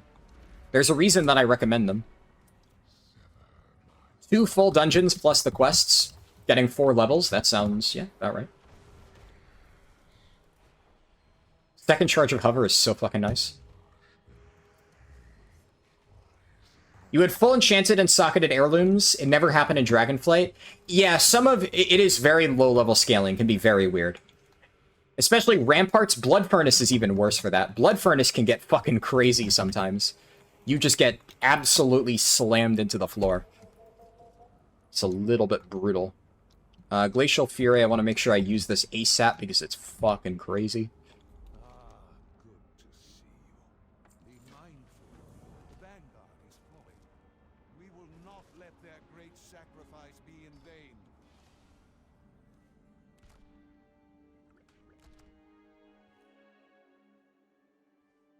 I can't use the other stuff. Oh, I can use runes now. Do that. I'll just get this food buff. In one of the dungeons, the wolves are bugged. They one-shot. Yeah. You have the 30% experience buff from old time walking dungeons. Well, that will help, yes. If you still have mastery of the time ways, then, you know, that's going to make things even faster. Like, yeah, TBC dungeons are good, but with 30% additional experience on top of everything, yeah, that's pretty good.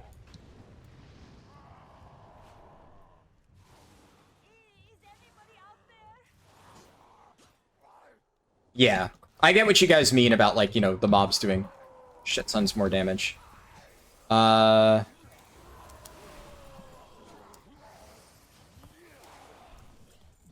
They were bleeding us dry. I don't think we had much longer.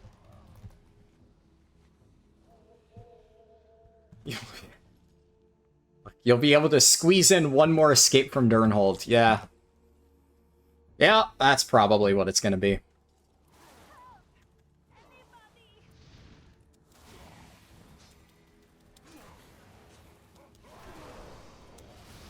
Yeah, AoE Living Flame on that is pretty sweet. You really hope they make heirlooms cheaper to level up? Yeah, I'm surprised they haven't done something like that already. It would be really nice quality of life.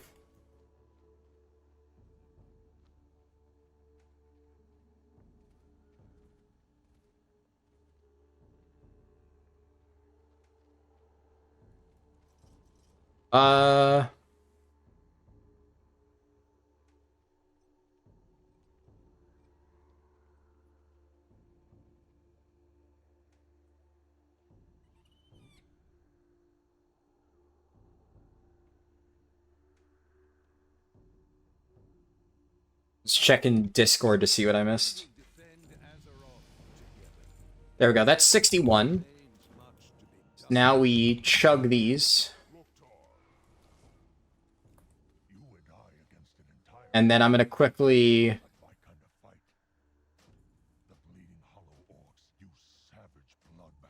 Yeah, there we go.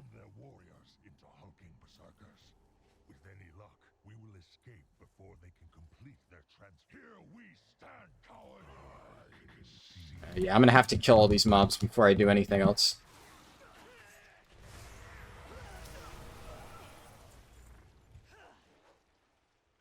You hope they do it when they scale heirlooms to War Within?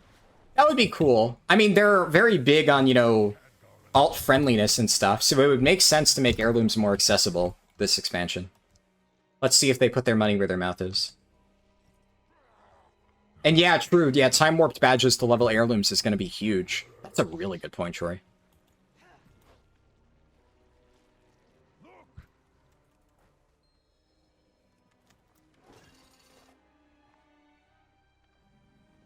The heirloom soulbound bug is... No, they fixed that, thankfully.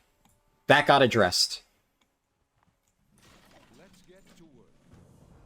They actually did that in... like a week before the expansion went live. Rare Blizzard W.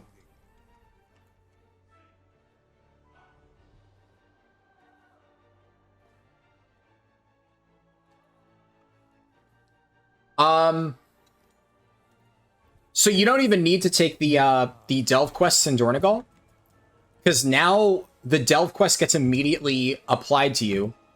Or, well, shows up, I guess, better way to describe it. Shows up immediately when you enter the delve itself. So, but yes, doing delves is worth some of them. I still need to test it. I can give a very rough outline of what I suspect will be worth doing. I believe that Earthcrawl Mines overlapped with the campaign will be worth doing, because you're getting, like, even more XP. So doing the Isle of Dorn campaign up to Earthcrawl Mines and like a few quests after to get that also delve bonus XP. That entire section is relatively efficient. It was maybe not amazing. I think I probably would have stopped a little bit before the delve without the XP bonus. But now the fact that you get like a free 90k XP by doing that quest, that's pretty good. So now you go a little bit further. And then immediately after that one, there's another set of fairly good quests. And then the rest of Isle of Dorn campaign is really shit. That's when you get to the Rookery. And the Rookery Follower Dungeon, obviously, very bad. So you go up until that point. Fungal Folly kind of sucks. You probably don't do that one. Kriegwald's Rest kind of sucks. Don't do that one. Ringing Deeps, there is one Waterworks story that is pretty fast. It's the gear one. The one where you have to, like, you just... Effectively, you kill kobolds, you stomp on their bodies, and you get gears. That one you can kind of blitz through incredibly quickly. The other Waterworks stories are not amazing.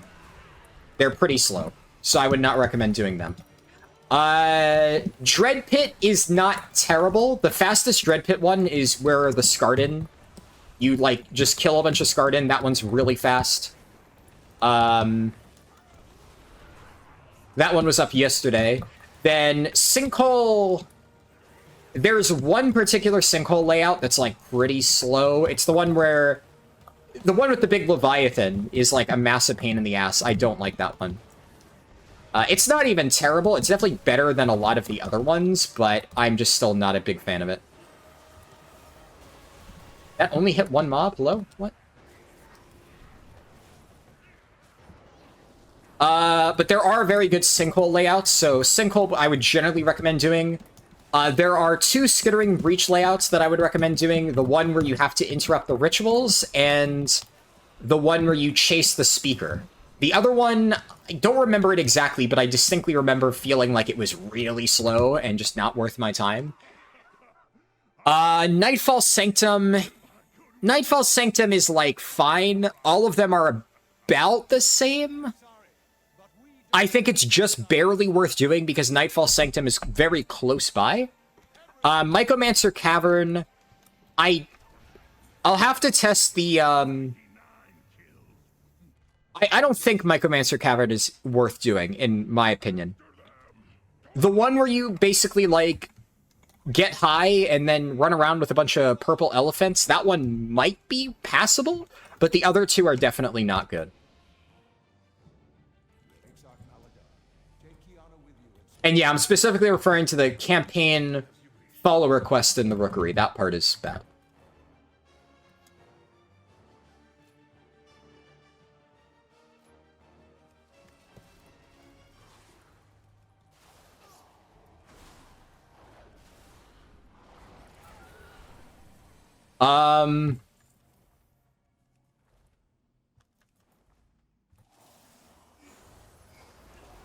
Oh, come on, it was out of range. I mean, I still one-tap anyway.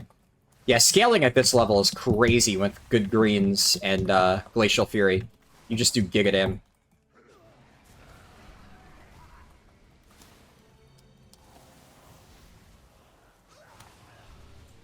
Nice. What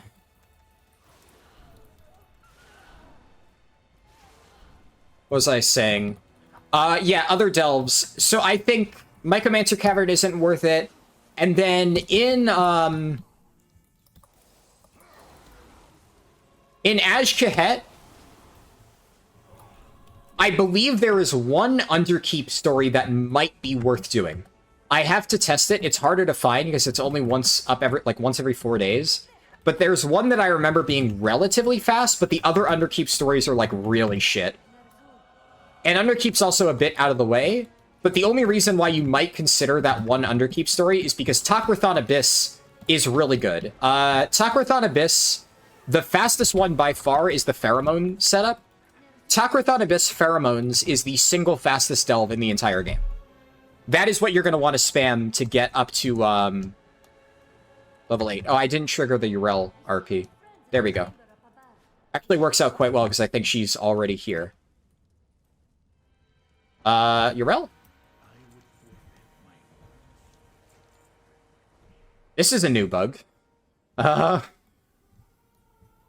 never seen this one before.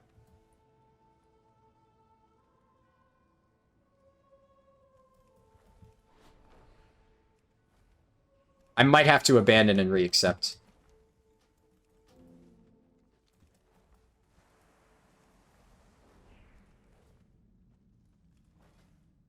Also, I can queue for... Oh no, not another WoD dungeon. Ah, shit. Yeah.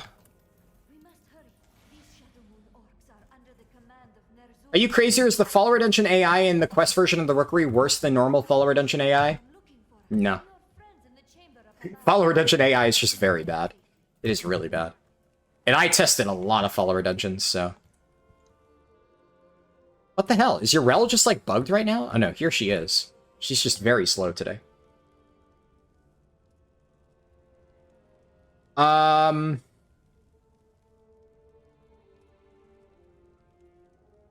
yeah, oh, what else? Because Takrathon is so fast, if you're already going out of your way to reach Takrathon, which you probably would want to because it is, like, ludicrously good, then while you're there, you might as well,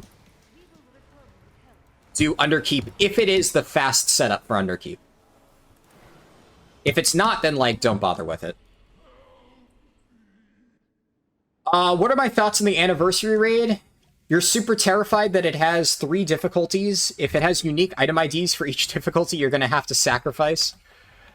Yeah, I mean, obviously, that doesn't bother me. Because, you know, I'm not, like, a big collector in that sense. I haven't really looked into it enough. I think the idea is cool. Yeah. I think it's a very neat concept. Haven't looked at the gear. I've seen, like, some screenshots from people of, like, oh my god, look at what, like, gear drops or something. So apparently it has some cool items, which I like. I always love cool, interesting gear itemization. That's always neat. But yeah, no really strong opinions other than looks cool. They updated BRD with new bosses? Yeah, I saw. They basically pulled Assad, but in retail. I think it's neat, yeah.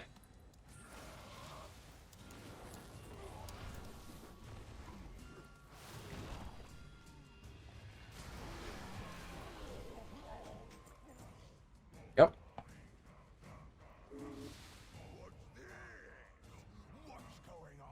Is there an actual raid? Yeah, no, it is, from what I can tell, an actual raid. Now, I am very curious about heroic difficulty. That I am surprised about, that they are making a heroic mode. There's no mythic mode, which, like, yeah, that makes sense. Mythic mode for something like that would be weird. Like, how do you tune that realistically? So. But even then, heroic, I have to wonder how difficult it's going to be. I can't imagine it's going to be very hard.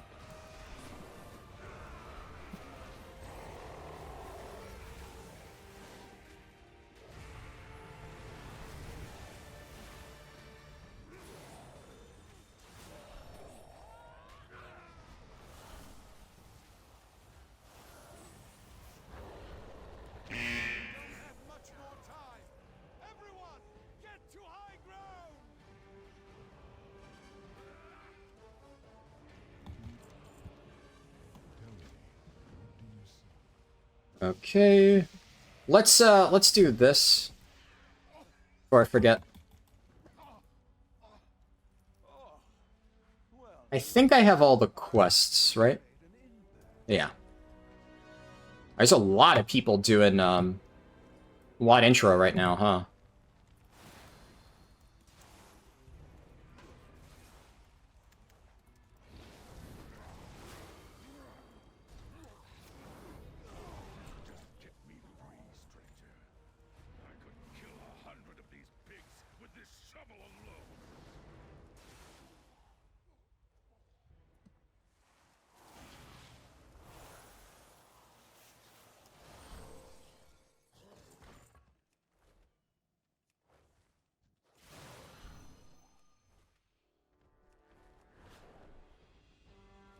You got the Leviathan sinkhole? Yeah. Well, to be clear, that's another reason why it's really tricky.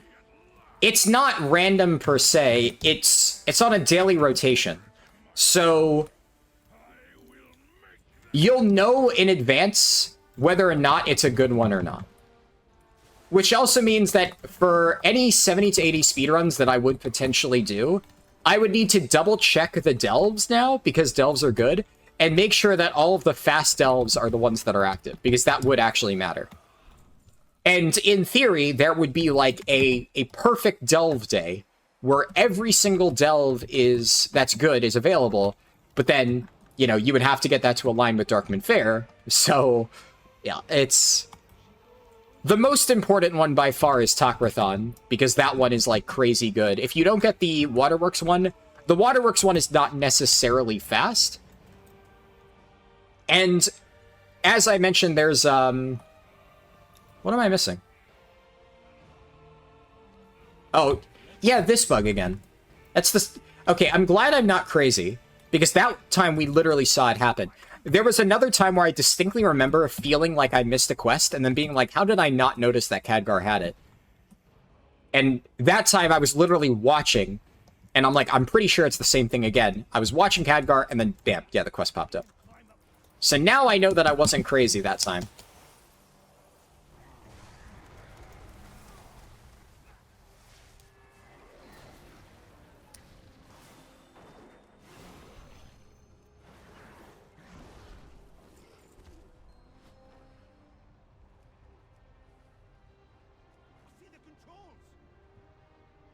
Okay.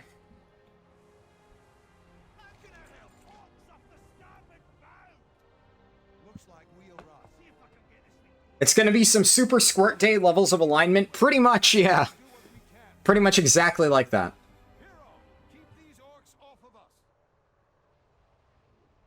If they give us a Cloak of Infinite Potential again, it'll be a fucking blast.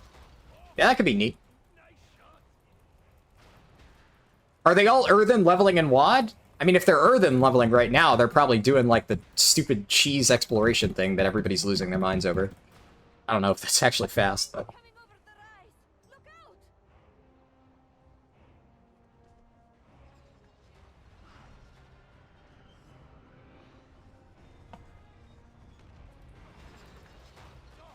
These controls don't make sense.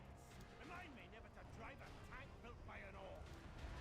Hold strong, everyone. Here they come.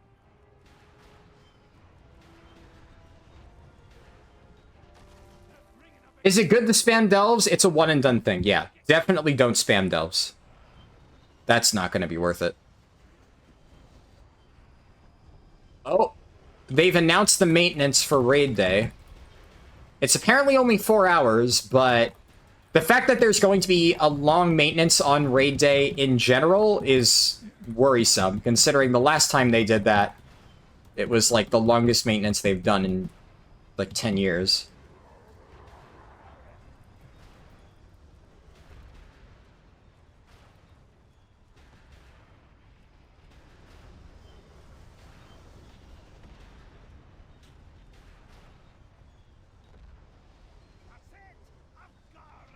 Are we getting close to the end of the speedrun? Reminder to look at patch notes. Ah, yes, thank you. Thank you for the reminder. Right, I have to press the button. I don't know why I talked to Thalen. I did that so fast, my gun shoes aren't even back up. That's actually... That does not happen super often. Keep moving! I see the ships ahead!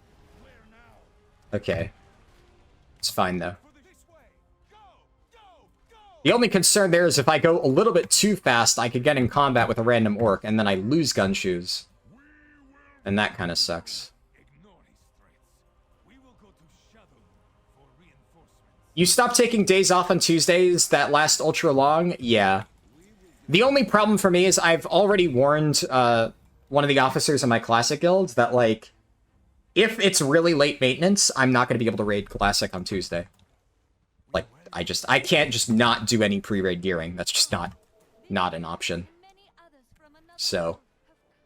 if Blizzard does fuck up and it's a super long maintenance, I can't raid Classic that day. Because I'm going to need to spend that time... Shit, I did not mean to hit Soar.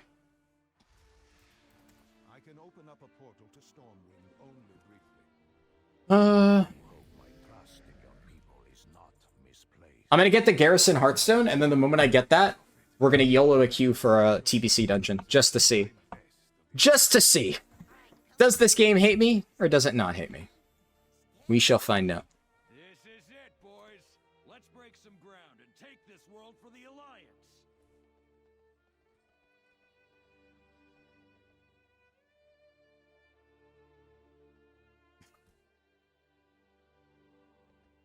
My men are standing ready for the Alliance. If you mark giant killer ravens, I have a feeling it's going to be a long, cold night.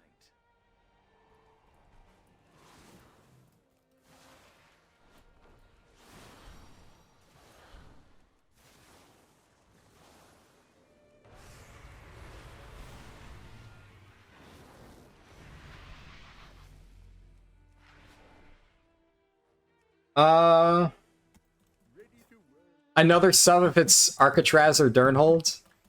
Oh boy.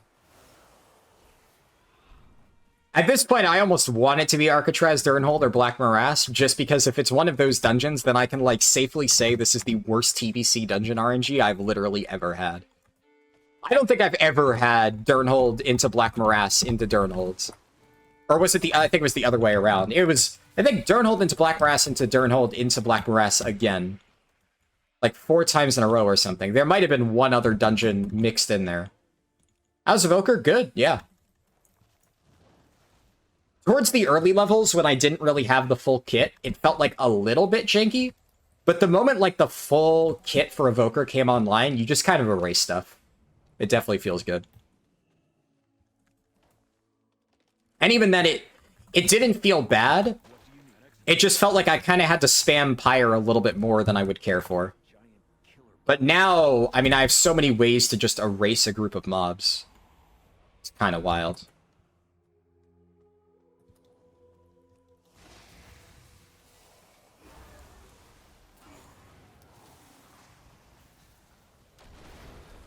And their single target is pretty good, too. It's no Windwalker Monk, but, I mean, that's not bad. That is pretty solid single target kill time. Wait till you get Mass Disintegrate? Yeah, that looks cool. I mean, honestly, both of the Evoker trees look really sick. But Mass Disintegrate and all that shit looks fucking wild.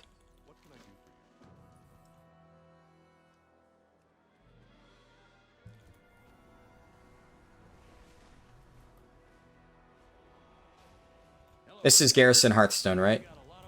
Yeah. Come, be careful, Commander. If these pale orcs are real, who knows what powers they possess?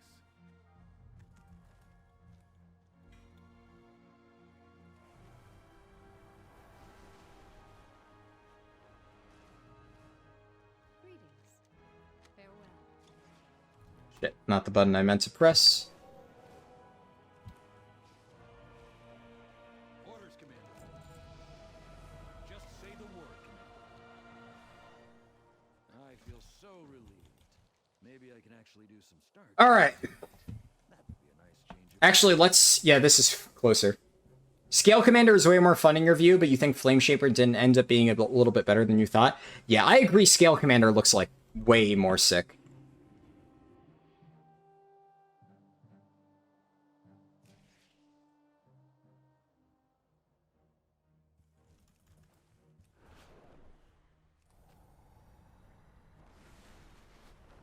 Woo! That was close. Almost fucked the landing. Alright, Portal to Outland. Moment of Truth. Does the game shaft me? Oh, it's a fast queue. Ah, nice. Ramparts. Okay.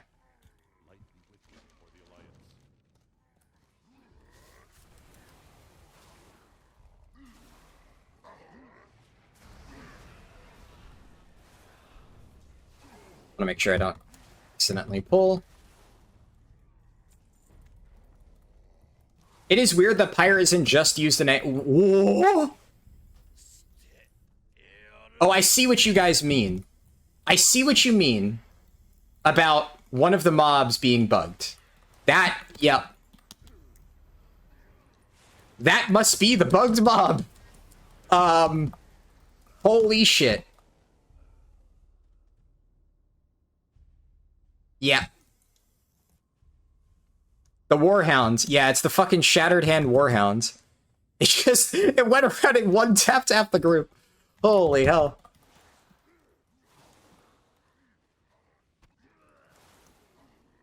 For a second, I'm like, no way my scaling is that bad. And then the tank got one shot, and then a DPS got one shot. I'm like, okay, I don't think that one was my fault.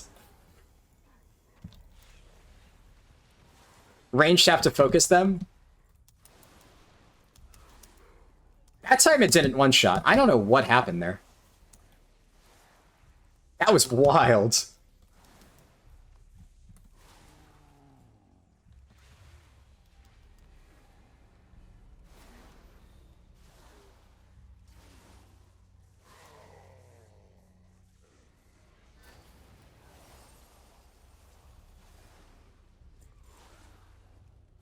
Brat Warrior's fun right now? Yeah, I told you. I told you it fucking owns. It is definitely in a really good spot.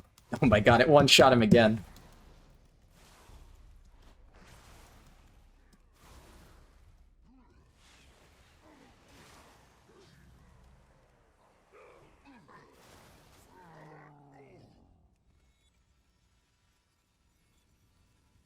Tight hounds, they're bugged.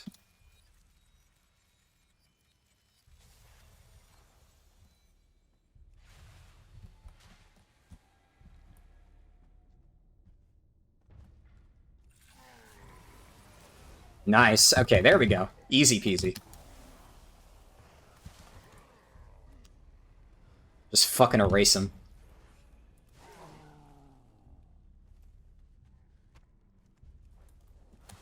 Time to go find a guild and raid as a Prot Warrior? Yep. I mean, I don't think it's unreasonable. It will definitely be a little bit harder just because it's not quite as required because of the lack of any needed raid buff, but... Oh no, not again. Brother, you just sat there and took the Warhounds. Oh no. Oh no. Okay. This is a really problematic dungeon, unfortunately, with this bug. I also forgot to put on Darkman Top Hat. Yeah. Until they fix this issue, Ramparts is actually a hard skip. I actually think you just hard skip TPC dungeons, period. Maybe you do one just to get, like, Sleeve Pens and Underbog, which are still pretty good. But the rest of them, I mean, that's just a hard skip if I've ever seen one.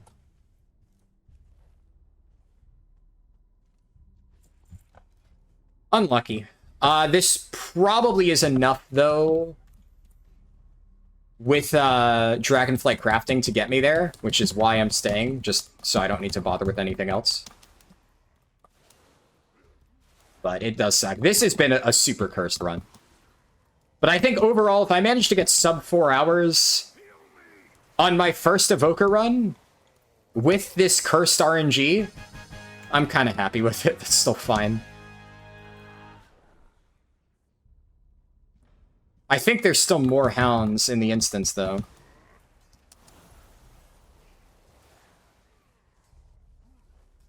Oh my god.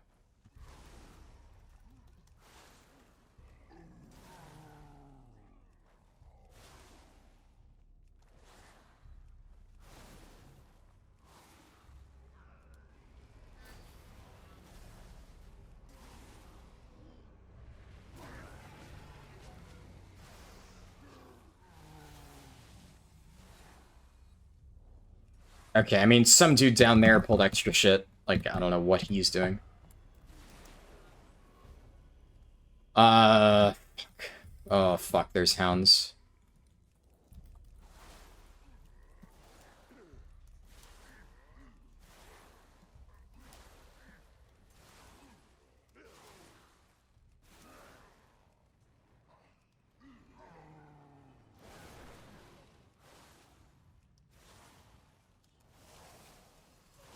Got it. Nice. Quick question for you. You just got the X-Pack. Has anything changed at all for the first route? No, I'm very happy with my campaign route. I think it is very good. Nice. Okay. Man, there's so many fucking hounds in this dungeon. How did they even fuck that up? This is like the most alive I've ever felt doing fucking TBC dungeons, though, which I guess is kind of cool.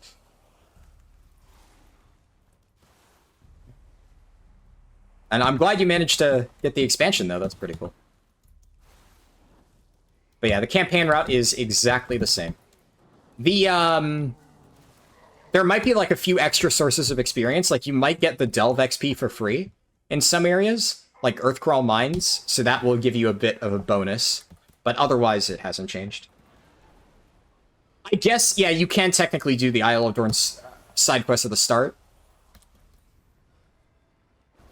I don't think... So the reason I don't think it matters a ton, though, is depending on how much XP you end up getting, which could vary a little bit, depending on, you know, the Earthcrawl Mines Delve thing.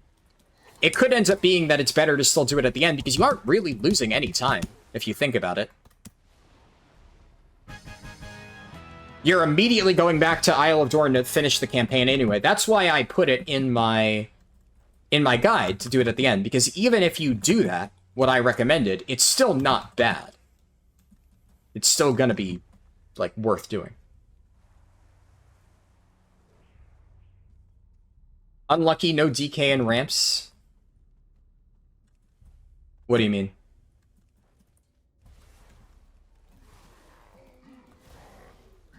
But you can do some of the side quests that intersect? Yeah, a few of them, for sure.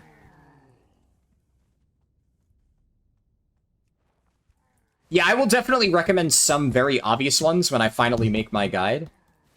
Hello? Bazarudin? Yes, you must be required to... Yeah.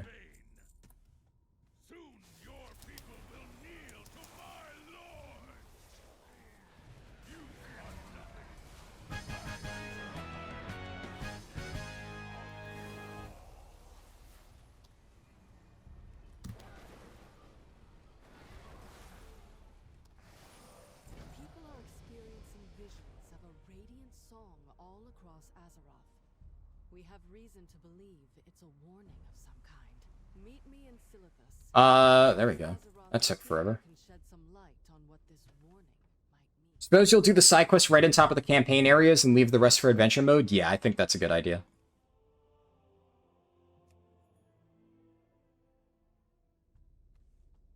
Need help?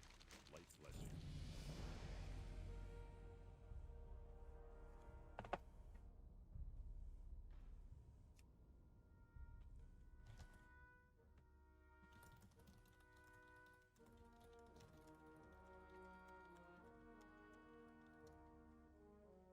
Alright, yeah, that got me to 69. Funny number. So now we go do Dragonflight crafting, and that's it. This is gonna end up being almost exactly 1 hour slower than my Horde run. Which, I would say a good chunk of that is due to Evoker. Evoker's, I would say, like, maybe a 10-minute time loss. Then Alliance, I think, right now is notably slower than Horde. But the TBC dungeon RNG, and just, like, I had way more competition for rares and stuff, because the other one was on the PTR. I definitely think you could also do sub 3 hours on Alliance. I just have to see how you do it. The route was really good? Yeah, I think so, too. I assume for that you're talking about War Within campaign, though. Alright, I put blacksmithing on my bars, but that was on my other bars.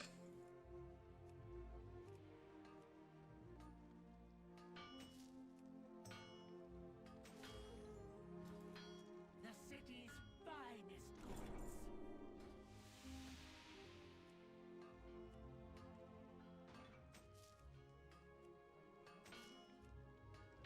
Yeah. Way overshot it on the crafting XP. That's kind of the thing, though. Like, honestly, if I wanted to just get a slightly faster time, I wouldn't have queued that last dungeon, but I had to do it for the memes. Because if it was Escape from Durnhold, like... Alright, and that is the end of the speedrun. Editor Harlden here is chiming in to fill out the end here, because I just decided to cut it. Basically, after I finished the speedrun, I kind of relaxed for a little bit. I read hotfixes, because there were a bunch that I missed while I was streaming. Of course, Blizzard always sends all the big hotfixes while I'm streaming, including gutting the playstyle of Brewmaster Monk that I was excited for, which I am very sad about, but oh well. Also, while I'm, like, here and recording this outro, I guess, I should also note that, you know, I generally don't like to talk about politics. I'm very hesitant to put this up on my channel, honestly. I kind of just, like, went off today. It's been a fucking tough day. It's, I think I mentioned at the start, I had to deal with some, I mean, I guess I didn't have to deal with it, but there was drama shit involving my friends that, you know, I had to deal with earlier today. So I was already just kind of in, like, it's that one of those moods. I don't know how to really describe it in perfect terms, but I've had to deal with some fucking assholes today, or rather, I've had to realize that some people that my friends are dealing with that I used to deal with are fucking assholes, and process all of that and be like, oh boy, that person that I knew is a real piece of shit, huh?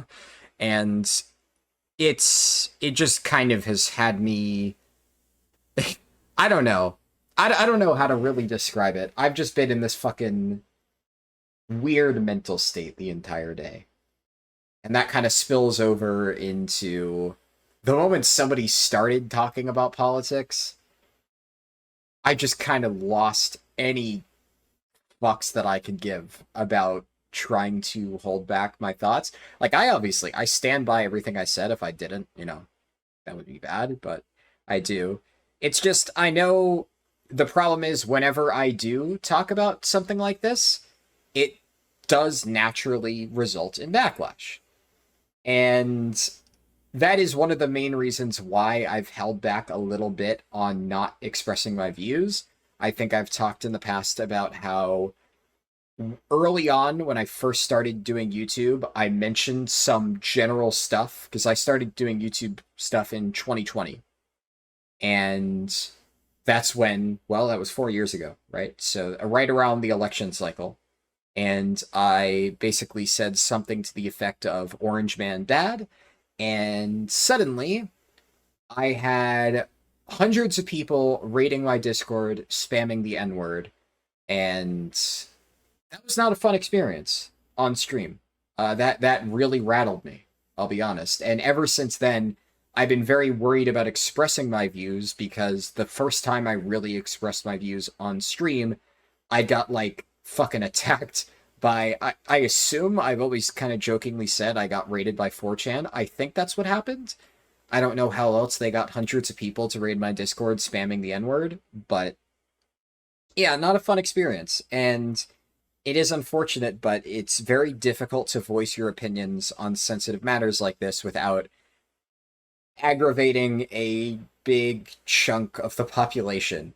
And a lot of people, instead of just being like, hey, this person has different views than I do, they're like, hey, I hate this person now, and I'm going to attack them for their views. Which sucks.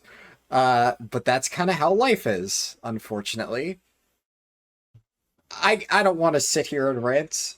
It's kind of another one of those funny things where initially I was just going to be like, you know, hey, make sure to like the video and subscribe if you enjoy this type of stuff, because I ended up just getting distracted for the end of the stream, and I didn't want to include that in the footage itself. And then I just started in this outro rambling too. And I could cut it. I could do a second recording, but fuck it. It's the theme of the stream, right? We're sending it. Even Editor Haraldin is in a fucking mood.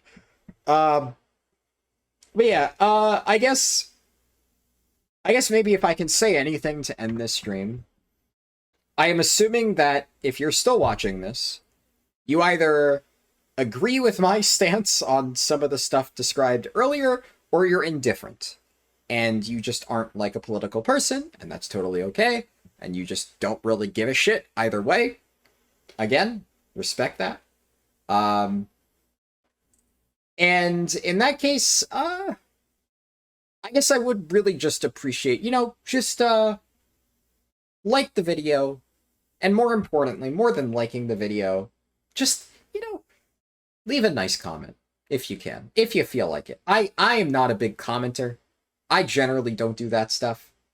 I rarely ever write YouTube comments, but if you are feeling particularly inclined, a comment would be appreciated. Just because I'm already anticipating that I'm going to get a pretty big surge of hate comments on this one, and I have this, like, pit in my stomach of, like, ugh, God, I'm gonna have to deal with this shit, aren't I? And I guess it would just be nice to have a nice counterbalance to that. Yeah. It's a bit of an exhausting job sometimes. I love a lot of the YouTube stuff, and obviously I could just be like some fucking mindless drone who sits here and doesn't voice my opinions at all and just tries to, you know, be completely neutral. But I have very strong emotions and opinions a lot of times, and when I feel strongly about something, I want to communicate that. Even if it's something as serious as politics, or something as stupid as, like, the early access thing gives you advantages, which, if you're not familiar with that, like, when early access was a thing for War Within, I made a video on my second channel about Blizzard lied, early access has advantages, and I mean, that video has a 75% like to dislike ratio. More people liked it and agreed with me than not, Because, I mean, it's just factually true. Blizzard did lie. And I just pointed that out and basically said, hey, this kind of sucks. Maybe we shouldn't be lying to our players, Blizzard. Maybe that's bad. But I got fucking dogpiled. I mean, 75% like to dislike ratio is low, generally. Even if it is still positive. Normally, it's like anywhere 90% plus. A lot of people left comments. And a lot of those comments were extremely nasty. And it's tough reading that stuff. I'd like to think I generally have thick skin. I don't really think you can do this without having thick skin. But I think when you read enough just like pure vitriol spewed in your direction, after a certain point, it doesn't matter how thick your skin is, it's gonna get to you. It just will. That's just life. And yeah.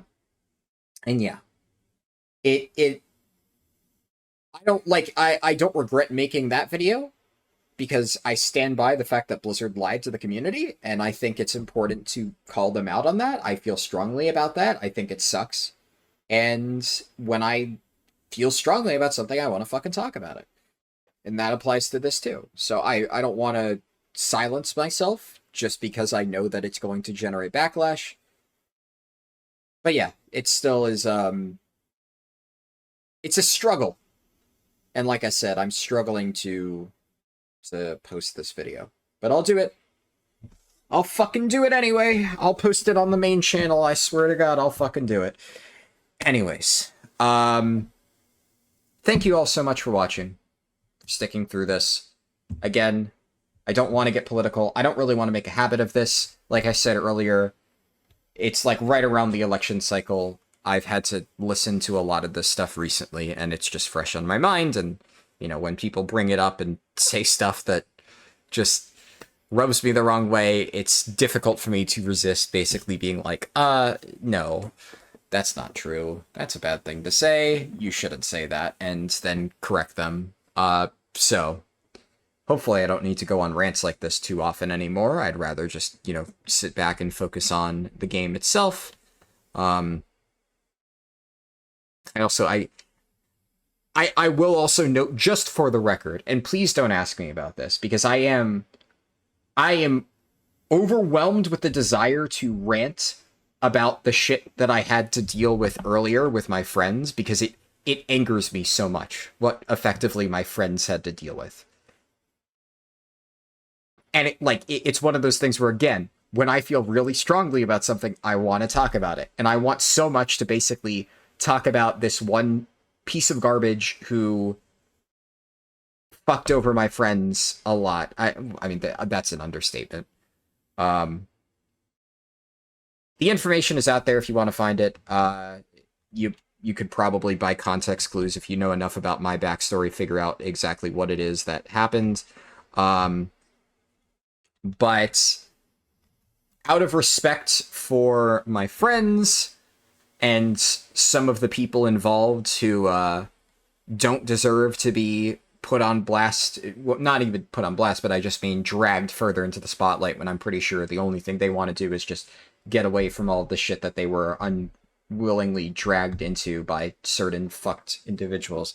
I won't talk about it here and drag attention to it, but it sucks. It sucks.